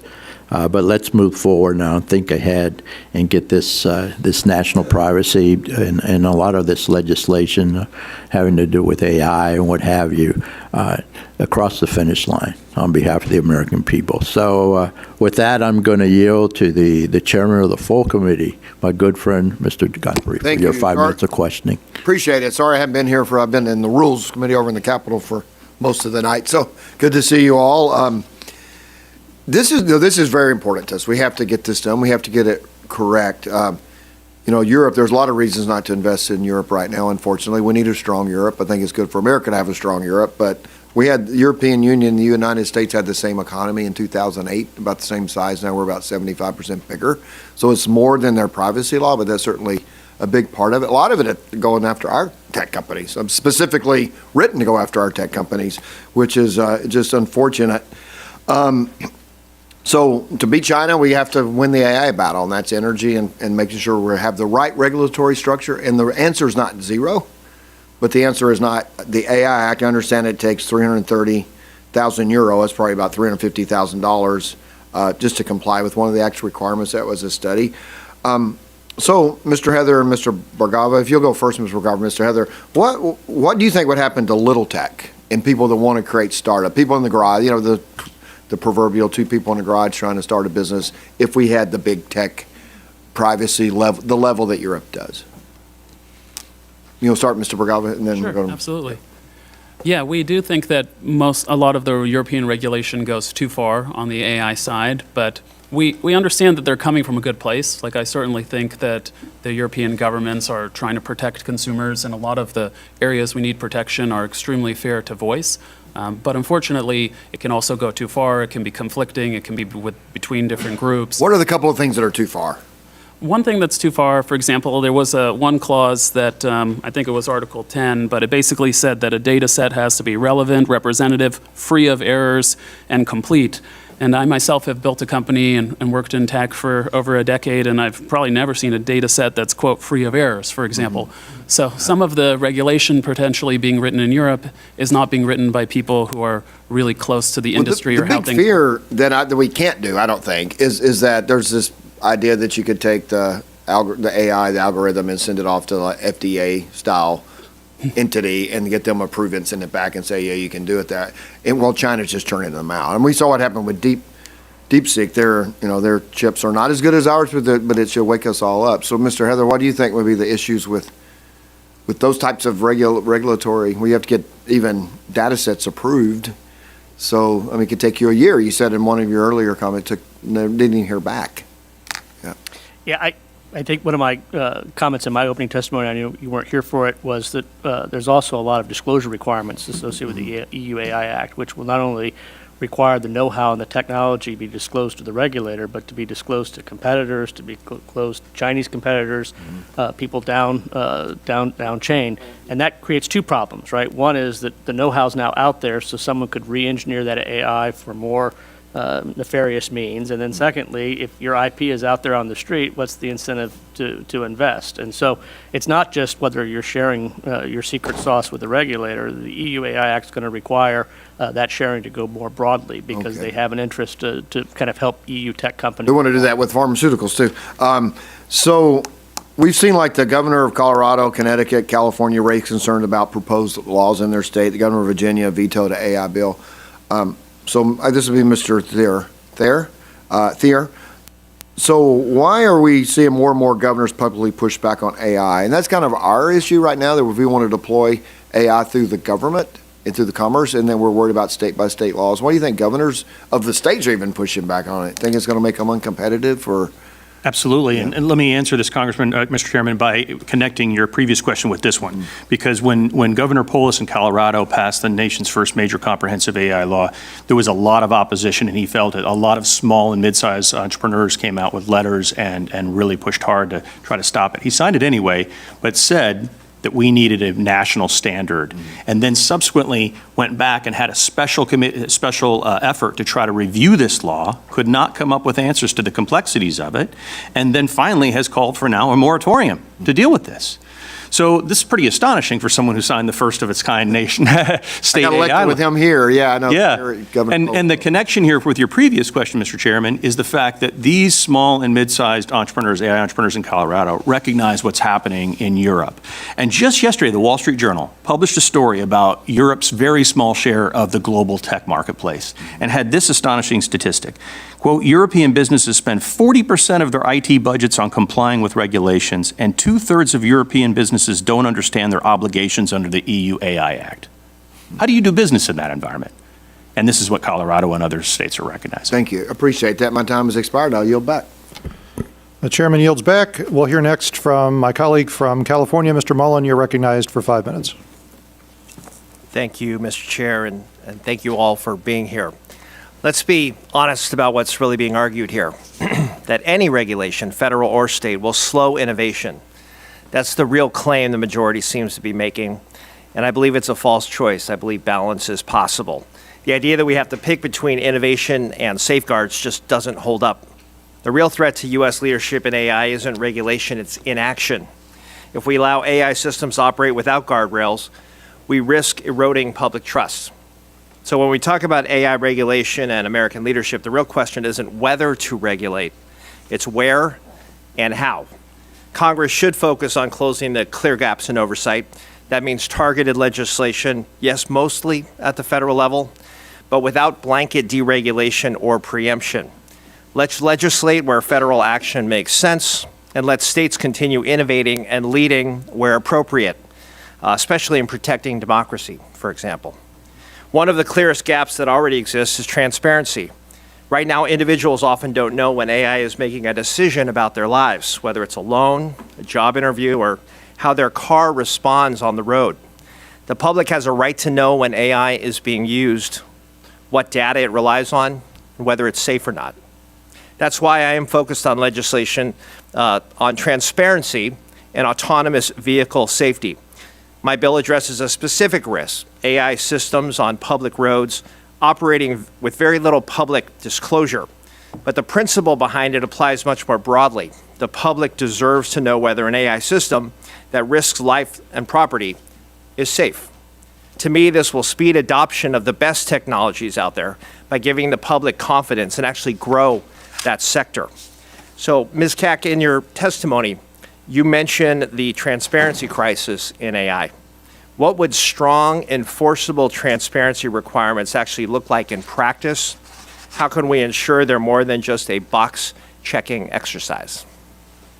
Thank you so much for that question, Representative. I actually think that, this industry in particular, the AI industry, derives its power from structural forms of obscurity. The fact that these systems are very complex and they're made to, they have this sort of black box quality, and that's where they derive their power. And so in that context, even as I believe that transparency is the bare minimum, it is the necessary first step, and it's really heartening to see that that is where states have really taken leadership. I also, since Colorado was brought up, I do want to say two quick things. Firstly, there is, I think the assertion that the Colorado bill is in some ways a continuation of the EU model is not grounded in fact. The Colorado bill puts in place baseline disclosures in high impact settings and requires firms to do impact assessments to make sure that they can live up to the claims they're making. This isn't radical stuff, it's the stuff of common sense. And so, and I will also say that state lawmakers in Colorado pushed that law through despite the fact that an army of big tech lobbyists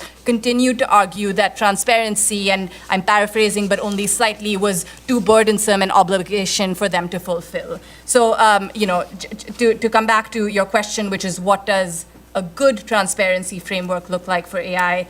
I think we need disclosures across the AI supply chain, not just the deployers, but also the upstream developers, the big tech companies that are making this AI and aren't telling us what data they're using to build these systems. So they need to be telling us how the sausage is made or put together, so to speak.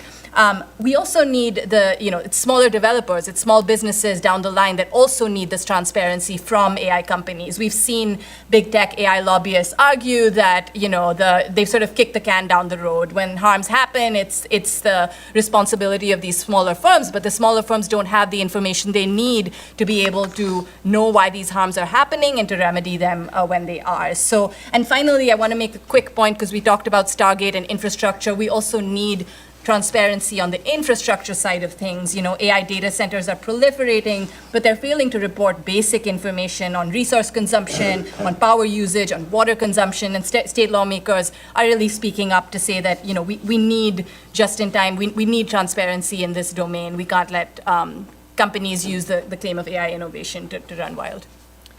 Thank you for that, Ms. Kack. And I believe to lead on AI, we need to encourage innovation, and we need to ensure this technology is safe, fair, and accountable.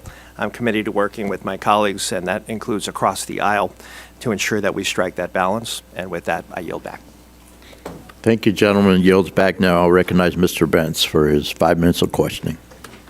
Thank you, Mr. Chair, and thank you for this most interesting opportunity. I view AI as a novice, as a window into the answers to questions we've struggled with for eons.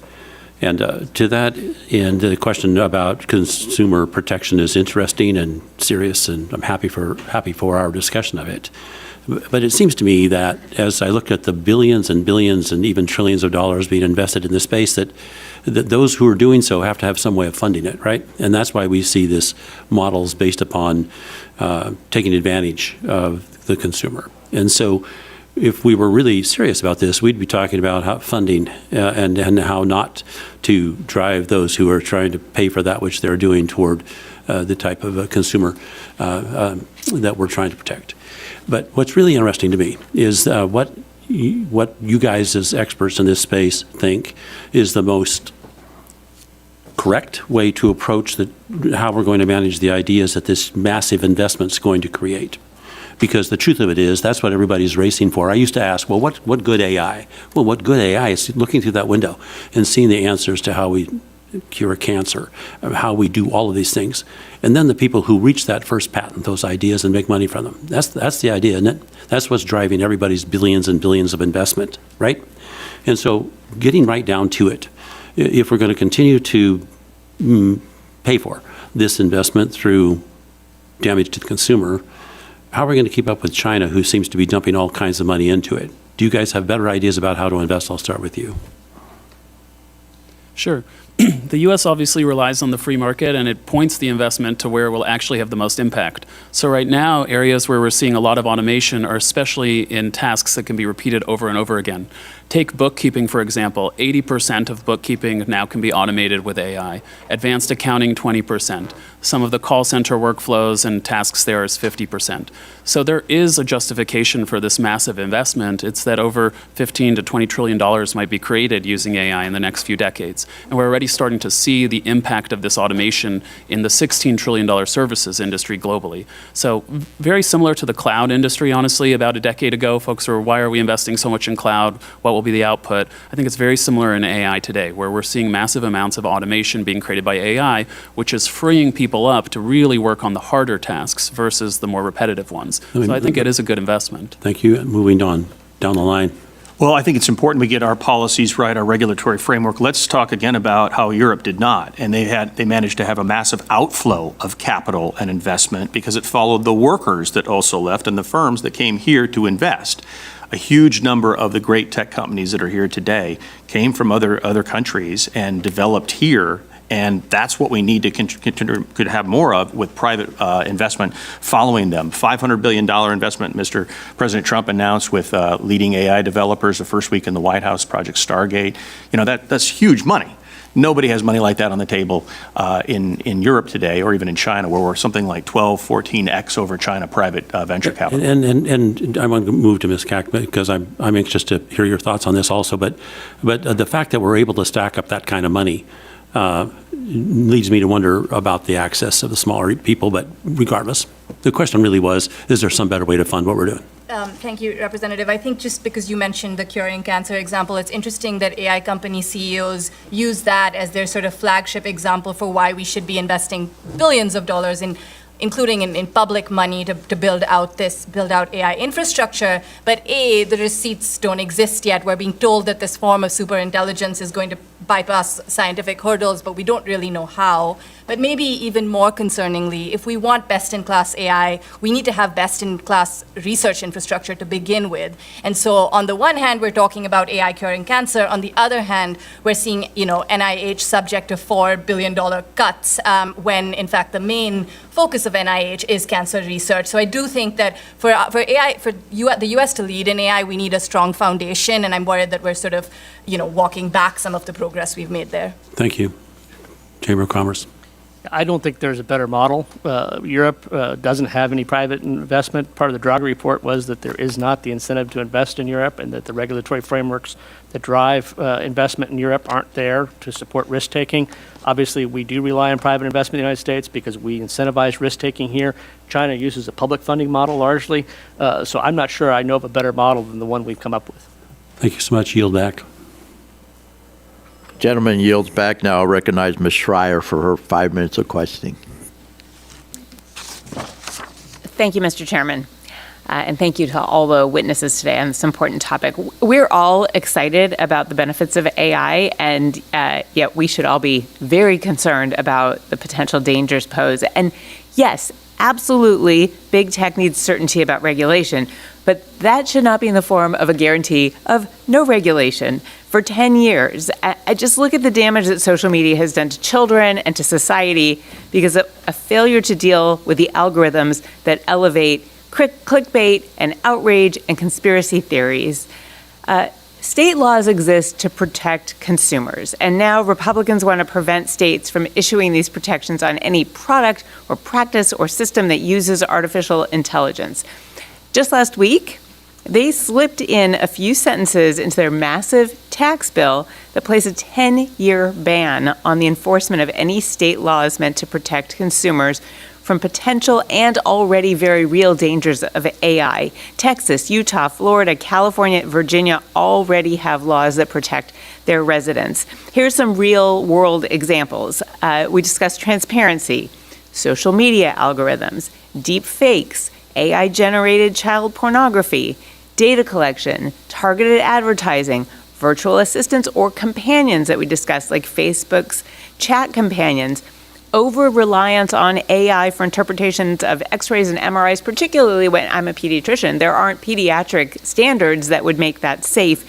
Automated insurance claim denials, like those already used by United Healthcare and others to delay or deny care. And Congress just passed the Take It Down Act. I'm thrilled about that. It forces social media platforms to take down non-consensual, real or deep fake sexually explicit images within 2 days of a victim asking for them to be taken down. But that is after the fact. And we need to do whatever we can to protect people before, if possible. But the AI moratorium that Republicans sneaked into their tax bill would, in yet another way, hurt Americans by preventing any state from providing even greater protections against AI child pornography or other AI products that hurt our kids. In Washington State, we actually have a task force, and we're a tech state. We have a task force that studies risks and benefits of AI, and their first recommendation was to strengthen protections against child sexual abuse material created with AI. The stakes are so high. This technology is moving so fast. 3 months is a long time. 10 years is an infinity. And a 10-year moratorium on AI regulation that no state would be able to regulate anything. No state would be able to enforce any of this, including for protecting children. So Republicans are working to make this a reality, even after we heard from parents and experts just a few weeks ago on the harms of giving big tech unfettered access to children. And we need reasonable standards for AI and data privacy, not kowtowing to big tech's request to simply not be regulated. So I want to urge my Republican colleagues to stand up for their constituents. They're doing this in the wrong order. First, pass essential national protections that deal with preemption. We are here to work with you. This is a common goal. And by the way, the Kids Online Safety Act, which is so basic, hasn't even made it to the floor yet. And so public confidence is understandably not there. So in the absence of federal regulation, my constituents need and want state protections. Ms. Kack, thank you for your comments, and I share your comments in addition with respect to scientific research and defunding NIH. You mentioned that simple transparency is the bare minimum. You answered questions about maybe how to do that. I was wondering, what are the next protections you would recommend that we take up urgently? Thank you, Representative. I mean, honestly, there's a whole laundry list of what we need, and much of it sort of depends on the sector that we're looking at. But if I had to generalize, I would say there's, just as deep fakes have sort of come to the top of the list in terms of this is behavior that should never be allowed, there's a list of similar kinds of AI abuse and exploitation that should be subject to bright line rules that are easily administrable and just sort of put certain practices off the market immediately. We also need kind of nose to tail accountability. And what I mean by that is making sure that AI companies, both the biggest players that exist at the kind of foundation model layer, but also the deployers that are using these systems, are subject to like you said, baseline transparency, but also backing up the claims they make. Do these systems work as they should? What are the errors? Impact assessments is one frame that's used, and yeah, I think much more is needed. Apologies. Thank you for comments. General Lady yields back. Thank you. Mr. Fry, you're recognized for your 5 minutes of questioning. Thank you, Mr. Chairman. You know, I'm always amazed by this country. In the 18th century, we revolutionized agriculture and created the cotton gin. In the 19th century, we harnessed electricity. The 20th, we soared the skies and created nuclear and split the atom. And now we've got AI, which is such a tremendous opportunity, I think, for this country. And but it's also disruptive and powerful and far-reaching than anything we've ever seen before. But it's not just another tool. It's kind of an infrastructure capable of reshaping our industries, the way that we operate, accelerating scientific discovery, as Ms. Kack talked about, transforming national security and redefining the global economy.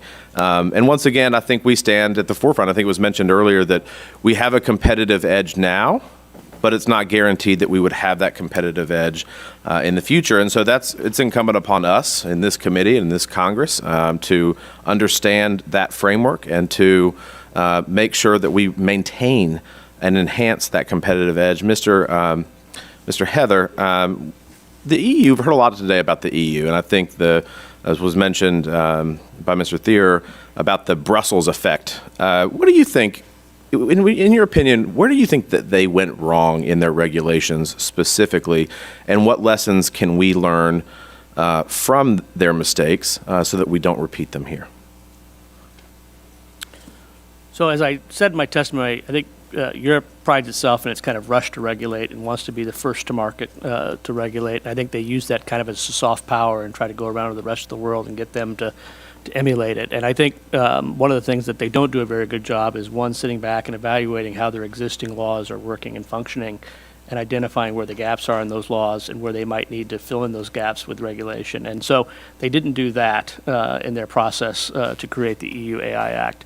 The other thing they did was, because of this precautionary principle, which is kind of a philosophy they have, to get out ahead and prevent any future harms, even as they may not even be real, they may only be theoretical. They decide that they want to classify lots of AI applications as being high risk. So they have overclassified what AI applications are high risk. And I hear a lot of people here talk about big tech.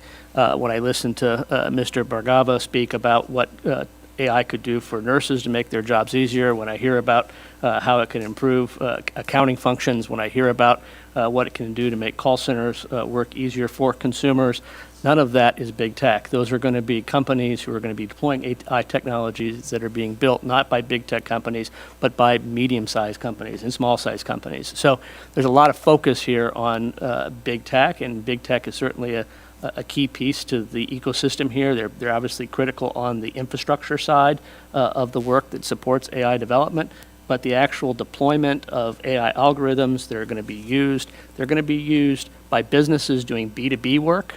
not just B2C work. And the idea that we are going to kind of put this EU model in place in Europe is going to really hold Europe back from being competitive around Do you think that we are at risk of creating a permission culture, if you will, where AI needs permission on innovations or prior approval prior to or compliance with strict regulations? I mean, that seems to be the European model, right? That you need their permission in order to do something. Are we at risk of doing that here? I don't know that we're at risk of doing that here yet, but that certainly is the path in which we see the states walking down.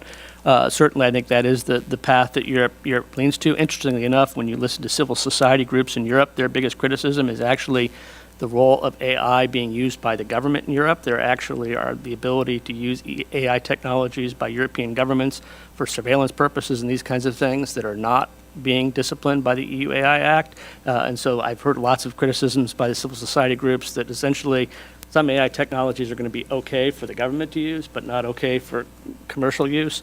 That kind of disparity also, I think, creates problems and challenges. But those are some of the things that we see also out of civil society groups in Europe. Fair point. Mr. Bargava, on Monday, the Wall Street Journal published an article titled, "The Tech Industry is Huge and Europe's Share of It is Very Small."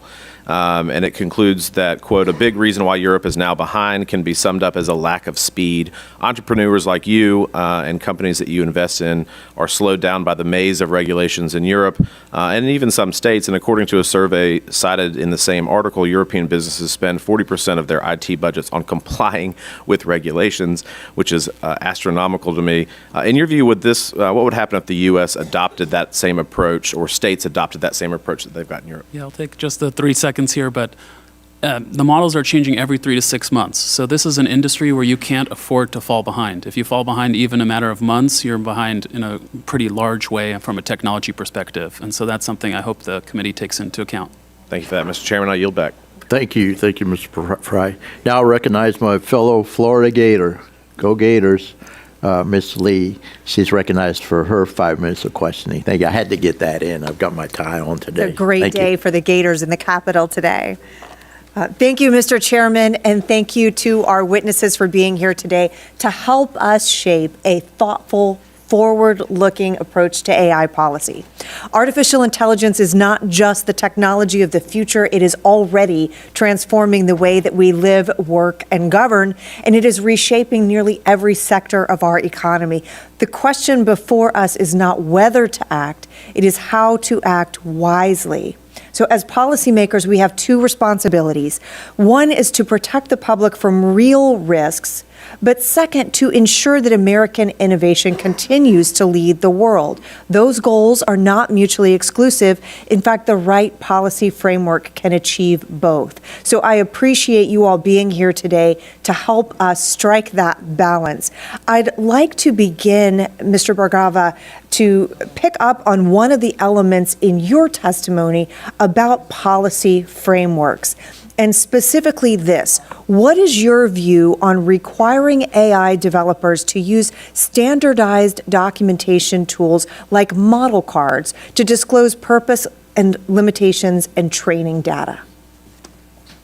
Yes, absolutely. So the model card concept, I think, was originated by Google, which created the Transformer paper and has been involved in the space as well. I think those sort of rules, frameworks are actually very helpful, and it's also great that they're coming from industry. They're coming from people who are in the weeds, building the models, testing the models, and can have insights that really make sense. So the 4 general areas where I think there could be frameworks created, and I'd love to work with Congress on it, is one, looking how you gather data, so there can be ways to disclose and have the transparency that my colleague here talked about to gather data. The second is evaluating how models are trained and having folks kind of report the framework around that. The third is the outputs and testing of models. So this is both actually algorithmic testing, but also human testing. So you could have different AI models testing each other from third parties, for example. This would save costs and be an easy way to create a framework, a guideline. And in addition, I think always we'll need humans in the loop as well. And then fourth, having companies, including startups, write up what are the downstream effects of their technology, really showing their thoughtfulness. So everything I'm recommending here is things we do at General Catalyst, 200-person or so company. It's things we do at GC on all of our investments. So I do think there are frameworks that can be put in place. But it's really important, the 2 points, that one, the framework is coming from the federal government, not the state governments, and so it can be consistent and easy to understand.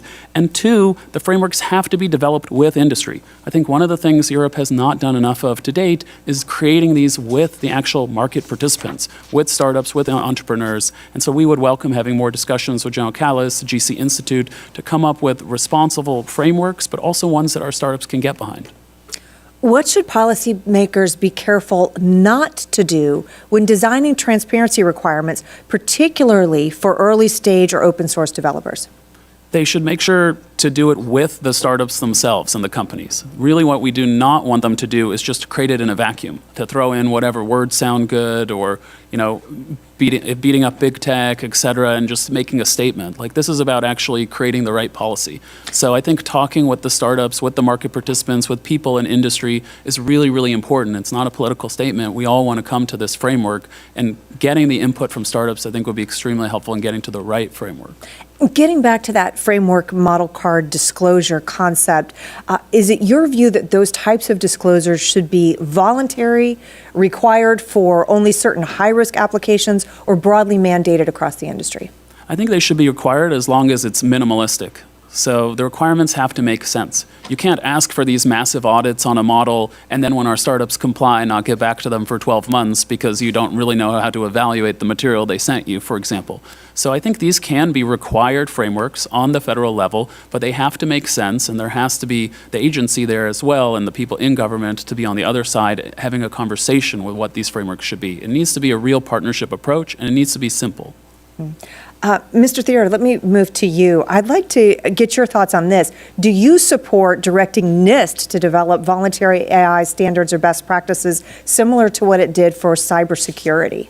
Yes, and the good news, Congresswoman, is that the NIST has already done a lot of that heavy lifting. And this has been a very bipartisan and widely agreed to process, a multi-stakeholder process as it's called. A lot of different players came together and formulated a really good set of standards for AI risk management, for cybersecurity privacy. That's important work. And I think obviously Congress can build on that and talk about how to go beyond that with certain types of policies that were considered in this Congress last session and will be considered again, I'm sure. Thank you, Mr. Chairman. I yield back. Thank you. I appreciate it very much. Now I'll recognize Mr. Vesey for his 5 minutes of questioning. Oh, Ms. Clark just walked in. Okay. All right, Ms. Clark, you are recognized for 5 minutes of questioning. Thank you.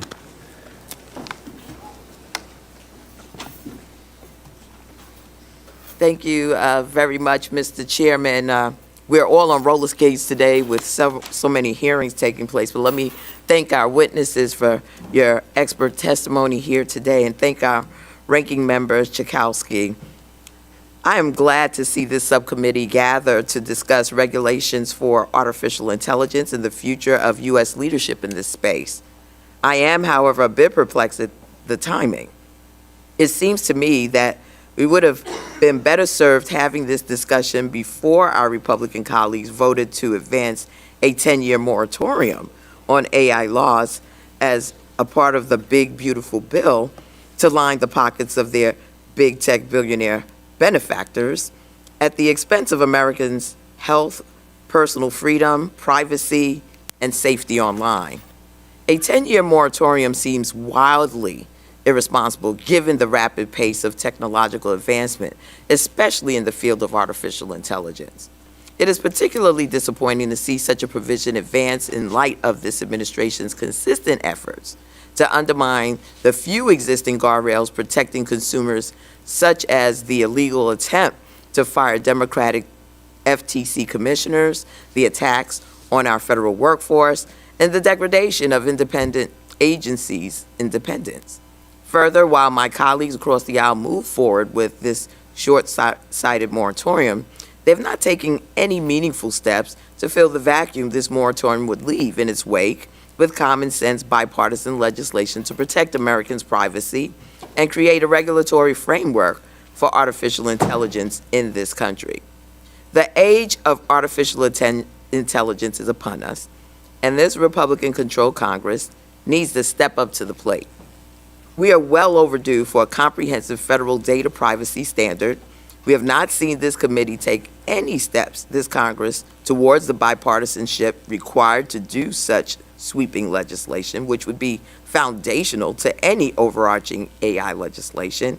And fortunately, while Republicans have used their time in power to quash any progress made on data privacy and artificial intelligence, states across the country are stepping up to fill the void and protect consumers. Unless and until Congress acts, state laws are the only recourse American consumers have for protecting themselves and their data from big tech and the harms caused by artificial intelligence. While artificial intelligence offers exciting opportunity and innovations, without the proper protections in place, the potential for harm is too great to ignore. Ms. Kack, can you explain for this committee the importance of a federal data privacy in the larger policy discussions around artificial intelligence? Thank you, Ms. Clark. I wanted to first just agree with your characterization of what's happening right now with this proposed moratorium, which is that we're proposing to wipe the slate clean at the state level without anything in its place, just the reassurance that, Congress will act and that federal rules will come, but a record that does not inspire confidence. So on the question of a federal privacy law, this is a moment, and we've said this for a long time, data privacy law is the foundation of AI regulation, of AI law. AI is supercharging already bad and corrupt incentives for unchecked commercial surveillance, the kind of, free-for-all using AI collected in one context for another without asking for permission, leaky chatbots that routinely are sort of taking sensitive data on the one hand and leaking it out from the other in accidental but routine ways. It's another area where I think we need to be very grateful for the fact that states have stepped up to the plate. But I agree with you, we need a federal floor, particularly to set the terms on which data minimization happens. Our personal data is not a free-for-all, and I think this is the most, we're already seeing big tech companies use AI as a free-for-all justification to proliferate these kinds of bad practices. Just very quickly, I want to also say that federal privacy law would also have pro-competitive effects. It would limit what we're seeing, which is aggressive strategies for acquiring companies, acquiring data sets, and shoring up big tech advantage and shutting the door behind competitors. So privacy would be a step in the right direction for consumers, but also for competition. Well said, Ms. Kack. With that, I'm going to yield back the balance of my time. Gentlelady yields back. Appreciate it. Now I'll recognize Mr. Evans. Is Mr. Kane here? Oh, Mr. Kane. Okay, Mr. Kane, recognize you for for your 5 minutes of questioning. Thank you, Mr. Chairman, and thank you to our witnesses for being here today. Mr. Bhargava, in your view, what can we do to make federal AI policy future-proof, or at least future-resistant, to enable innovation, even as AI technology continues to progress? Yes, I think having clear guidelines is the best way to go. The technology, as I mentioned before, continues to change. So every 3 to 6 months, models can do more and more. For example, in last November, December, Google released Deep Research. Then there were new logic reasoning models from OpenAI. There were new models from Anthropic. And so the models themselves and what they can do, they're moving to be more agentic. They're moving to use voice. The technology is changing very, very quickly, and it's hard to keep up with. So I think creating these guidelines are what's most important. And what I mean by that, for example, is a transparency guideline. So that could hit on what are the data sources, how do we train the model, how do we test the model. Also having kind of red teams come, and after there's an output in AI, a red team comes and tries to make it do something bad. So this is sort of a human testing of it. So putting in place these processes and these guidelines are the way to kind of have a framework on the national level rather than try to get too into the weeds because the technology is changing every 3 to 6 months. And I think putting these guidelines in place and these processes in place at a federal level with input from the entrepreneurs and the founders is the best way to have an approach here. And given your background as a startup founder and venture capitalist, can you explain what the practical impacts of a patchwork of state regulations have on innovation? Absolutely. I myself am a founder. I started a company in the digital asset space, which was then later acquired by Coinbase. And there, we had to operate across different states. And so it was very hard for us to compete with a larger company because we didn't have the lawyers or the compliance teams to be able to look from a state-by-state basis. It was very hard to actually compete in that sense. And so having a single national framework that's very clear, that has input from startups, is a much better approach just in general to innovation, not necessarily only specific to AI. But AI is top of mind. It's the fastest moving technology today. And this idea of competing with China on AI, it's not just AI, it's all the things AI enables. So it enables better healthcare, it enables better transportation. Folks were talking about self-driving. And so this isn't about competing in China in one place. This is competing in China in multiple industries. We absolutely need to stay ahead. And the only way to stay ahead across all of these industries is to have clear, transparent guidelines on the federal level with input from startups and experts in the field, not simply being written by think tanks or politicians or others. Okay. And Mr. Heather, the EU AI Act entered into force in August 2024. As compliance deadlines approach, can you discuss how the European Commission and the private sector are implementing this law, and are there any concerns that we should be aware of? I would say buckle up. I don't know that the Europeans, similar to when they stood up GDPR or when they stood up the DMA, the Digital Markets Act, that they even know how to police the rules in which they've written. There's a lot of ambiguities, a lot of determinations that are going to have to be made in real time, but the expectation is that the companies will be in compliance. So this creates a morass for even the largest companies to understand what the rules of the road actually are, and makes it virtually impossible for the smaller and medium-sized enterprises to be ready to be in compliance on day one. Thank you. And Mr. Thierer, in your testimony, you discussed the use of an AI moratorium for Congress on AI policy. Can you elaborate on how this moratorium on state AI regulations would work in practice, and is there a precedent for such a step? Yes, Congressman, indeed. I mentioned the Internet Tax Freedom Act of 1998, and there are other types of moratoria that have been utilized by Congress to deal with situations like this. Gives breathing room and a learning period moment where we can actually figure out what works. It would basically be, as the current moratorium stipulates, something that would cover most things having to do with algorithmic models and automated decision-making systems, but it would leave room for other types of general purpose, generally applicable laws, rather, that would cover technology more broadly. So the key thing here is technology neutrality and making sure that we don't have this voluminous overlapping set of patchworks from state to state. Thank you all for your testimony. I yield back. Gentleman yields back. Now I'll recognize Mr. Vesey for his 5 minutes of questioning. Mr. Chairman, thank you very much. One of the things that I've been interested in and is obviously concerned about, and I do think that there's some benefits to it, but we have to be careful, is facial recognition tool. Mr. Chairman, I ask unanimous consent to insert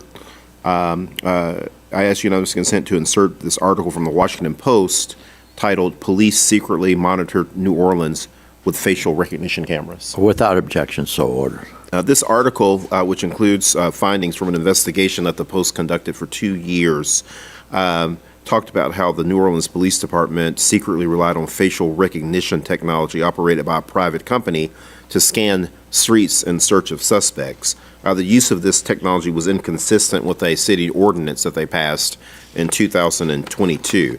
And given the limitations of facial recognition technology, and I had some issues, it seems to have been cleared up now, but I had some issues with Clear. And so I understand this with the tool that's used for airport to get in and out of airports. But given the limitations of facial recognition technology, we can only hope that New Orleans will investigate this infraction of this ordinance and publicly disclose how many people were subject to any sort of false arrest due to this use. And we're going to see more and more police departments using this tool. I think that where I'm from, in Fort Worth and Dallas, that they've adopted rules on the use of facial recognition. I wanted to ask Ms. Koch if in this 10-year moratorium on if this 10-year moratorium on state laws goes into effect, it is important to establish that we have clear federal regulations to govern the use of AI in law enforcement. Do you agree with that? Thank you, Representative. I actually did want to call attention to the fact that we have spent a lot of time at this hearing talking about European law and what it is and what it isn't, and maybe we all agree that it is imperfect. But respectfully, I would really like to ask, what does that have to do with state laws? Because I would argue that they have nothing in common. Where we're actually seeing states step up to the plate and act are on weeding out bad apples, putting in place safeguards in the most high-impact settings, including criminal justice, including immigration, including education, where stakes are really high, and they're making sure that, you know, we're not sort of AI systems that have basic inaccuracies aren't proliferating, particularly when the impacts of these errors are on people's basic civil liberties. So I agree with you. I think that, you know, states have stepped up to the plate. They have responded to their constituents, and this proposal would really wipe away a lot of that progress without anything in its place. What do you think that Congress can do to make sure that these technologies are used ethically and that they're being used the right way without infringing on civil liberties? What do you think this body should do? We have a decade of evidence that provides a very clear framework, that begins with transparency. It includes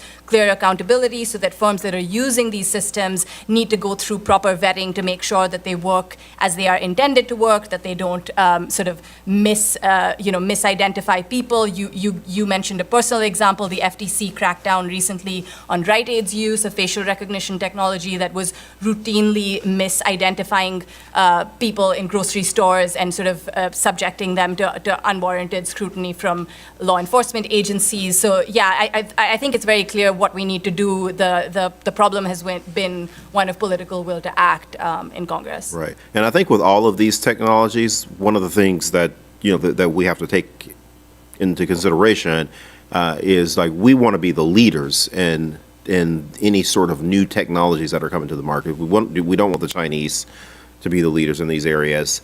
What can we do in order to make sure that there's consumer confidence in these areas of facial recognition and AI technology as we move forward, to make sure that civil liberties are being met, but to also make sure that anything that is being deployed, that the U.S. is the leader on that? Absolutely. I think we need to be incentivizing a race to the top, not the bottom. And one thing that we can be guaranteed will deter private investment is the proliferation of snake oil salesmen, of these kind of bad apples that no one wants to be in business with. And to be, very candid, that is what states have stepped up to the plate to do. It's essentially going after the worst actors in the market and making sure that this is an industry that inspires confidence, not one that's full of scamsters and snake oil salesmen. Yeah, no, that makes a lot of sense. Thank you, Mr. Chairman. I yield back the balance of my time. Gentleman yields back. Now I recognize the Vice Chairman from the great state of Pennsylvania, Mr. Joyce, Dr. Joyce, for his 5 minutes of questioning. Thank you, Chairman Bilirakis, and thank you for our witnesses who have agreed to come here today to testify. Every day, every hour, the development of artificial intelligence is transforming the way that we consume information, that physicians treat American patients, even how we travel. As the chair of the Privacy Working Group, it's clear to me more than ever that we need a solution to the patchwork. What do I mean by patchwork? States are introducing AI laws left and right, and it is our responsibility here at the federal level to ensure that businesses can continue to innovate while complying with this patchwork of laws. This is especially true when it comes to AI's involvement in the healthcare field. AI has the ability to elevate the care of American patients, the care that they expect, the care that they deserve. But we must ensure that the physician-patient relationship is not left behind. Mr. Bhargava, I'm interested in how innovative AI products and services can improve the lives of my patients, improve the lives of my constituents. Can you highlight some of the General Catalyst's investments in innovative American AI startups that this committee should take note of as we consider AI legislation? Absolutely, and thank you for asking the question. Healthcare is a massive industry. It's even larger than tech, and at General Catalyst, we've invested in over 100 healthcare companies over the last decade or so, and so are one of the sort of leading venture firms in this field. One or two examples I could provide for you. One is in AI scribing. So doctors and nurses spend a lot of time taking notes and then doing manual data entry on those notes. that can be automated with responsible AI systems and software that also need to be HIPAA compliant and have responsible innovation. But that's one of the many tasks. The second is where there's a shortage of healthcare workers. How do we get them to be AI enabled? How do we get them to get rid of the most menial tasks and be focused on the harder parts, which many times is chatting with patients, relating to them, solving more difficult problems. And so we have many companies, Hippocratic, who's here in the audience today, Commure, and others, who are tackling these issues of how do we automate more and more so that our healthcare providers can give better service by having these AI-enabled tools assisting them. And as we back these companies, we make sure that there's the responsible innovation part.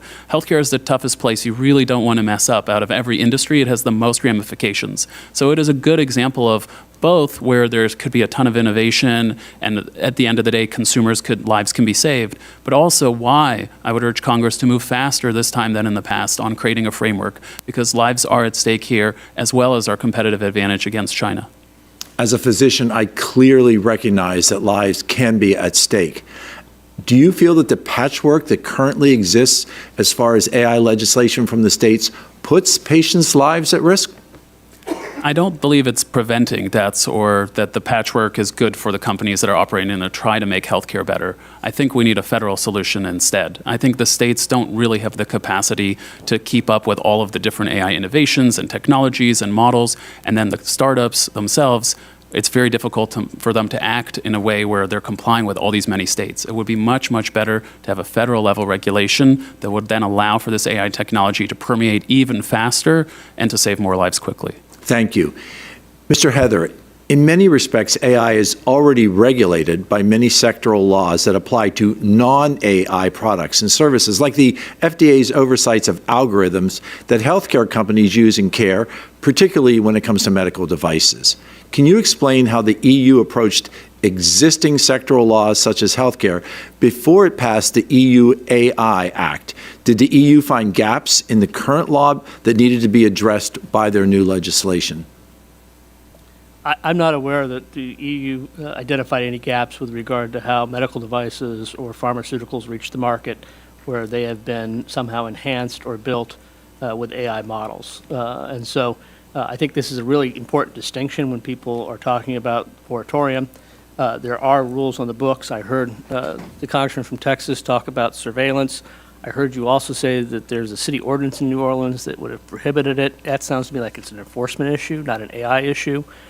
So I think we're thinking about products and services and outcomes, not necessarily the technology that brought you that product or service or outcome.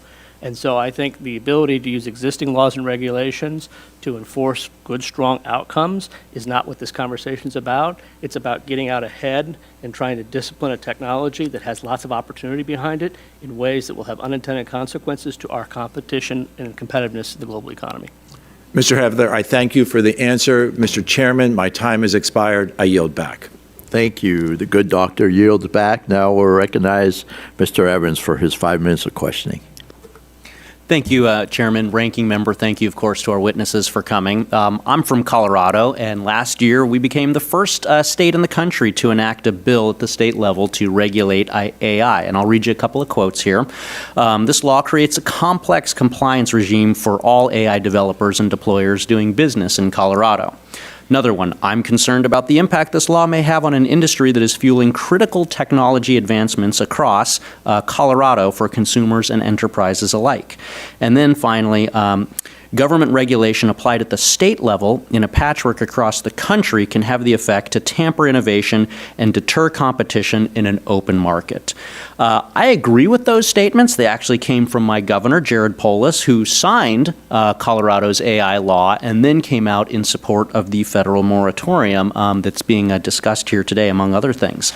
I voted against the law when I was in a state legislature because I agreed with those statements, and I saw this as dampening the ability to innovate and bring jobs to Colorado and fostering that patchwork across the country. So my first question, Mr. Thier, is going to be to you. Can you just expound on why the Colorado AI law and a patchwork like it is so problematic and why Congress needs to be the one to act to address this emerging patchwork of rules? Absolutely, Congressman, and thank you for that question. It seems that Governor Polis is having some buyer's remorse from signing this bill, and his signing statement read more like a veto statement, as you just indicated.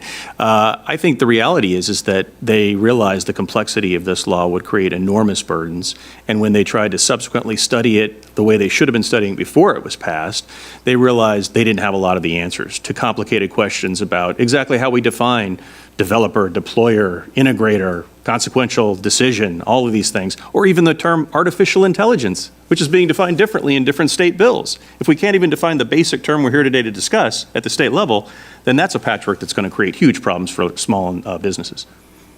Thank you. Going to Mr. Heather, kind of following up on that train of thought here, from the chamber, do you have any data on either the fiscal or the revenue impact that a patchwork of contradictory state laws might have in this field?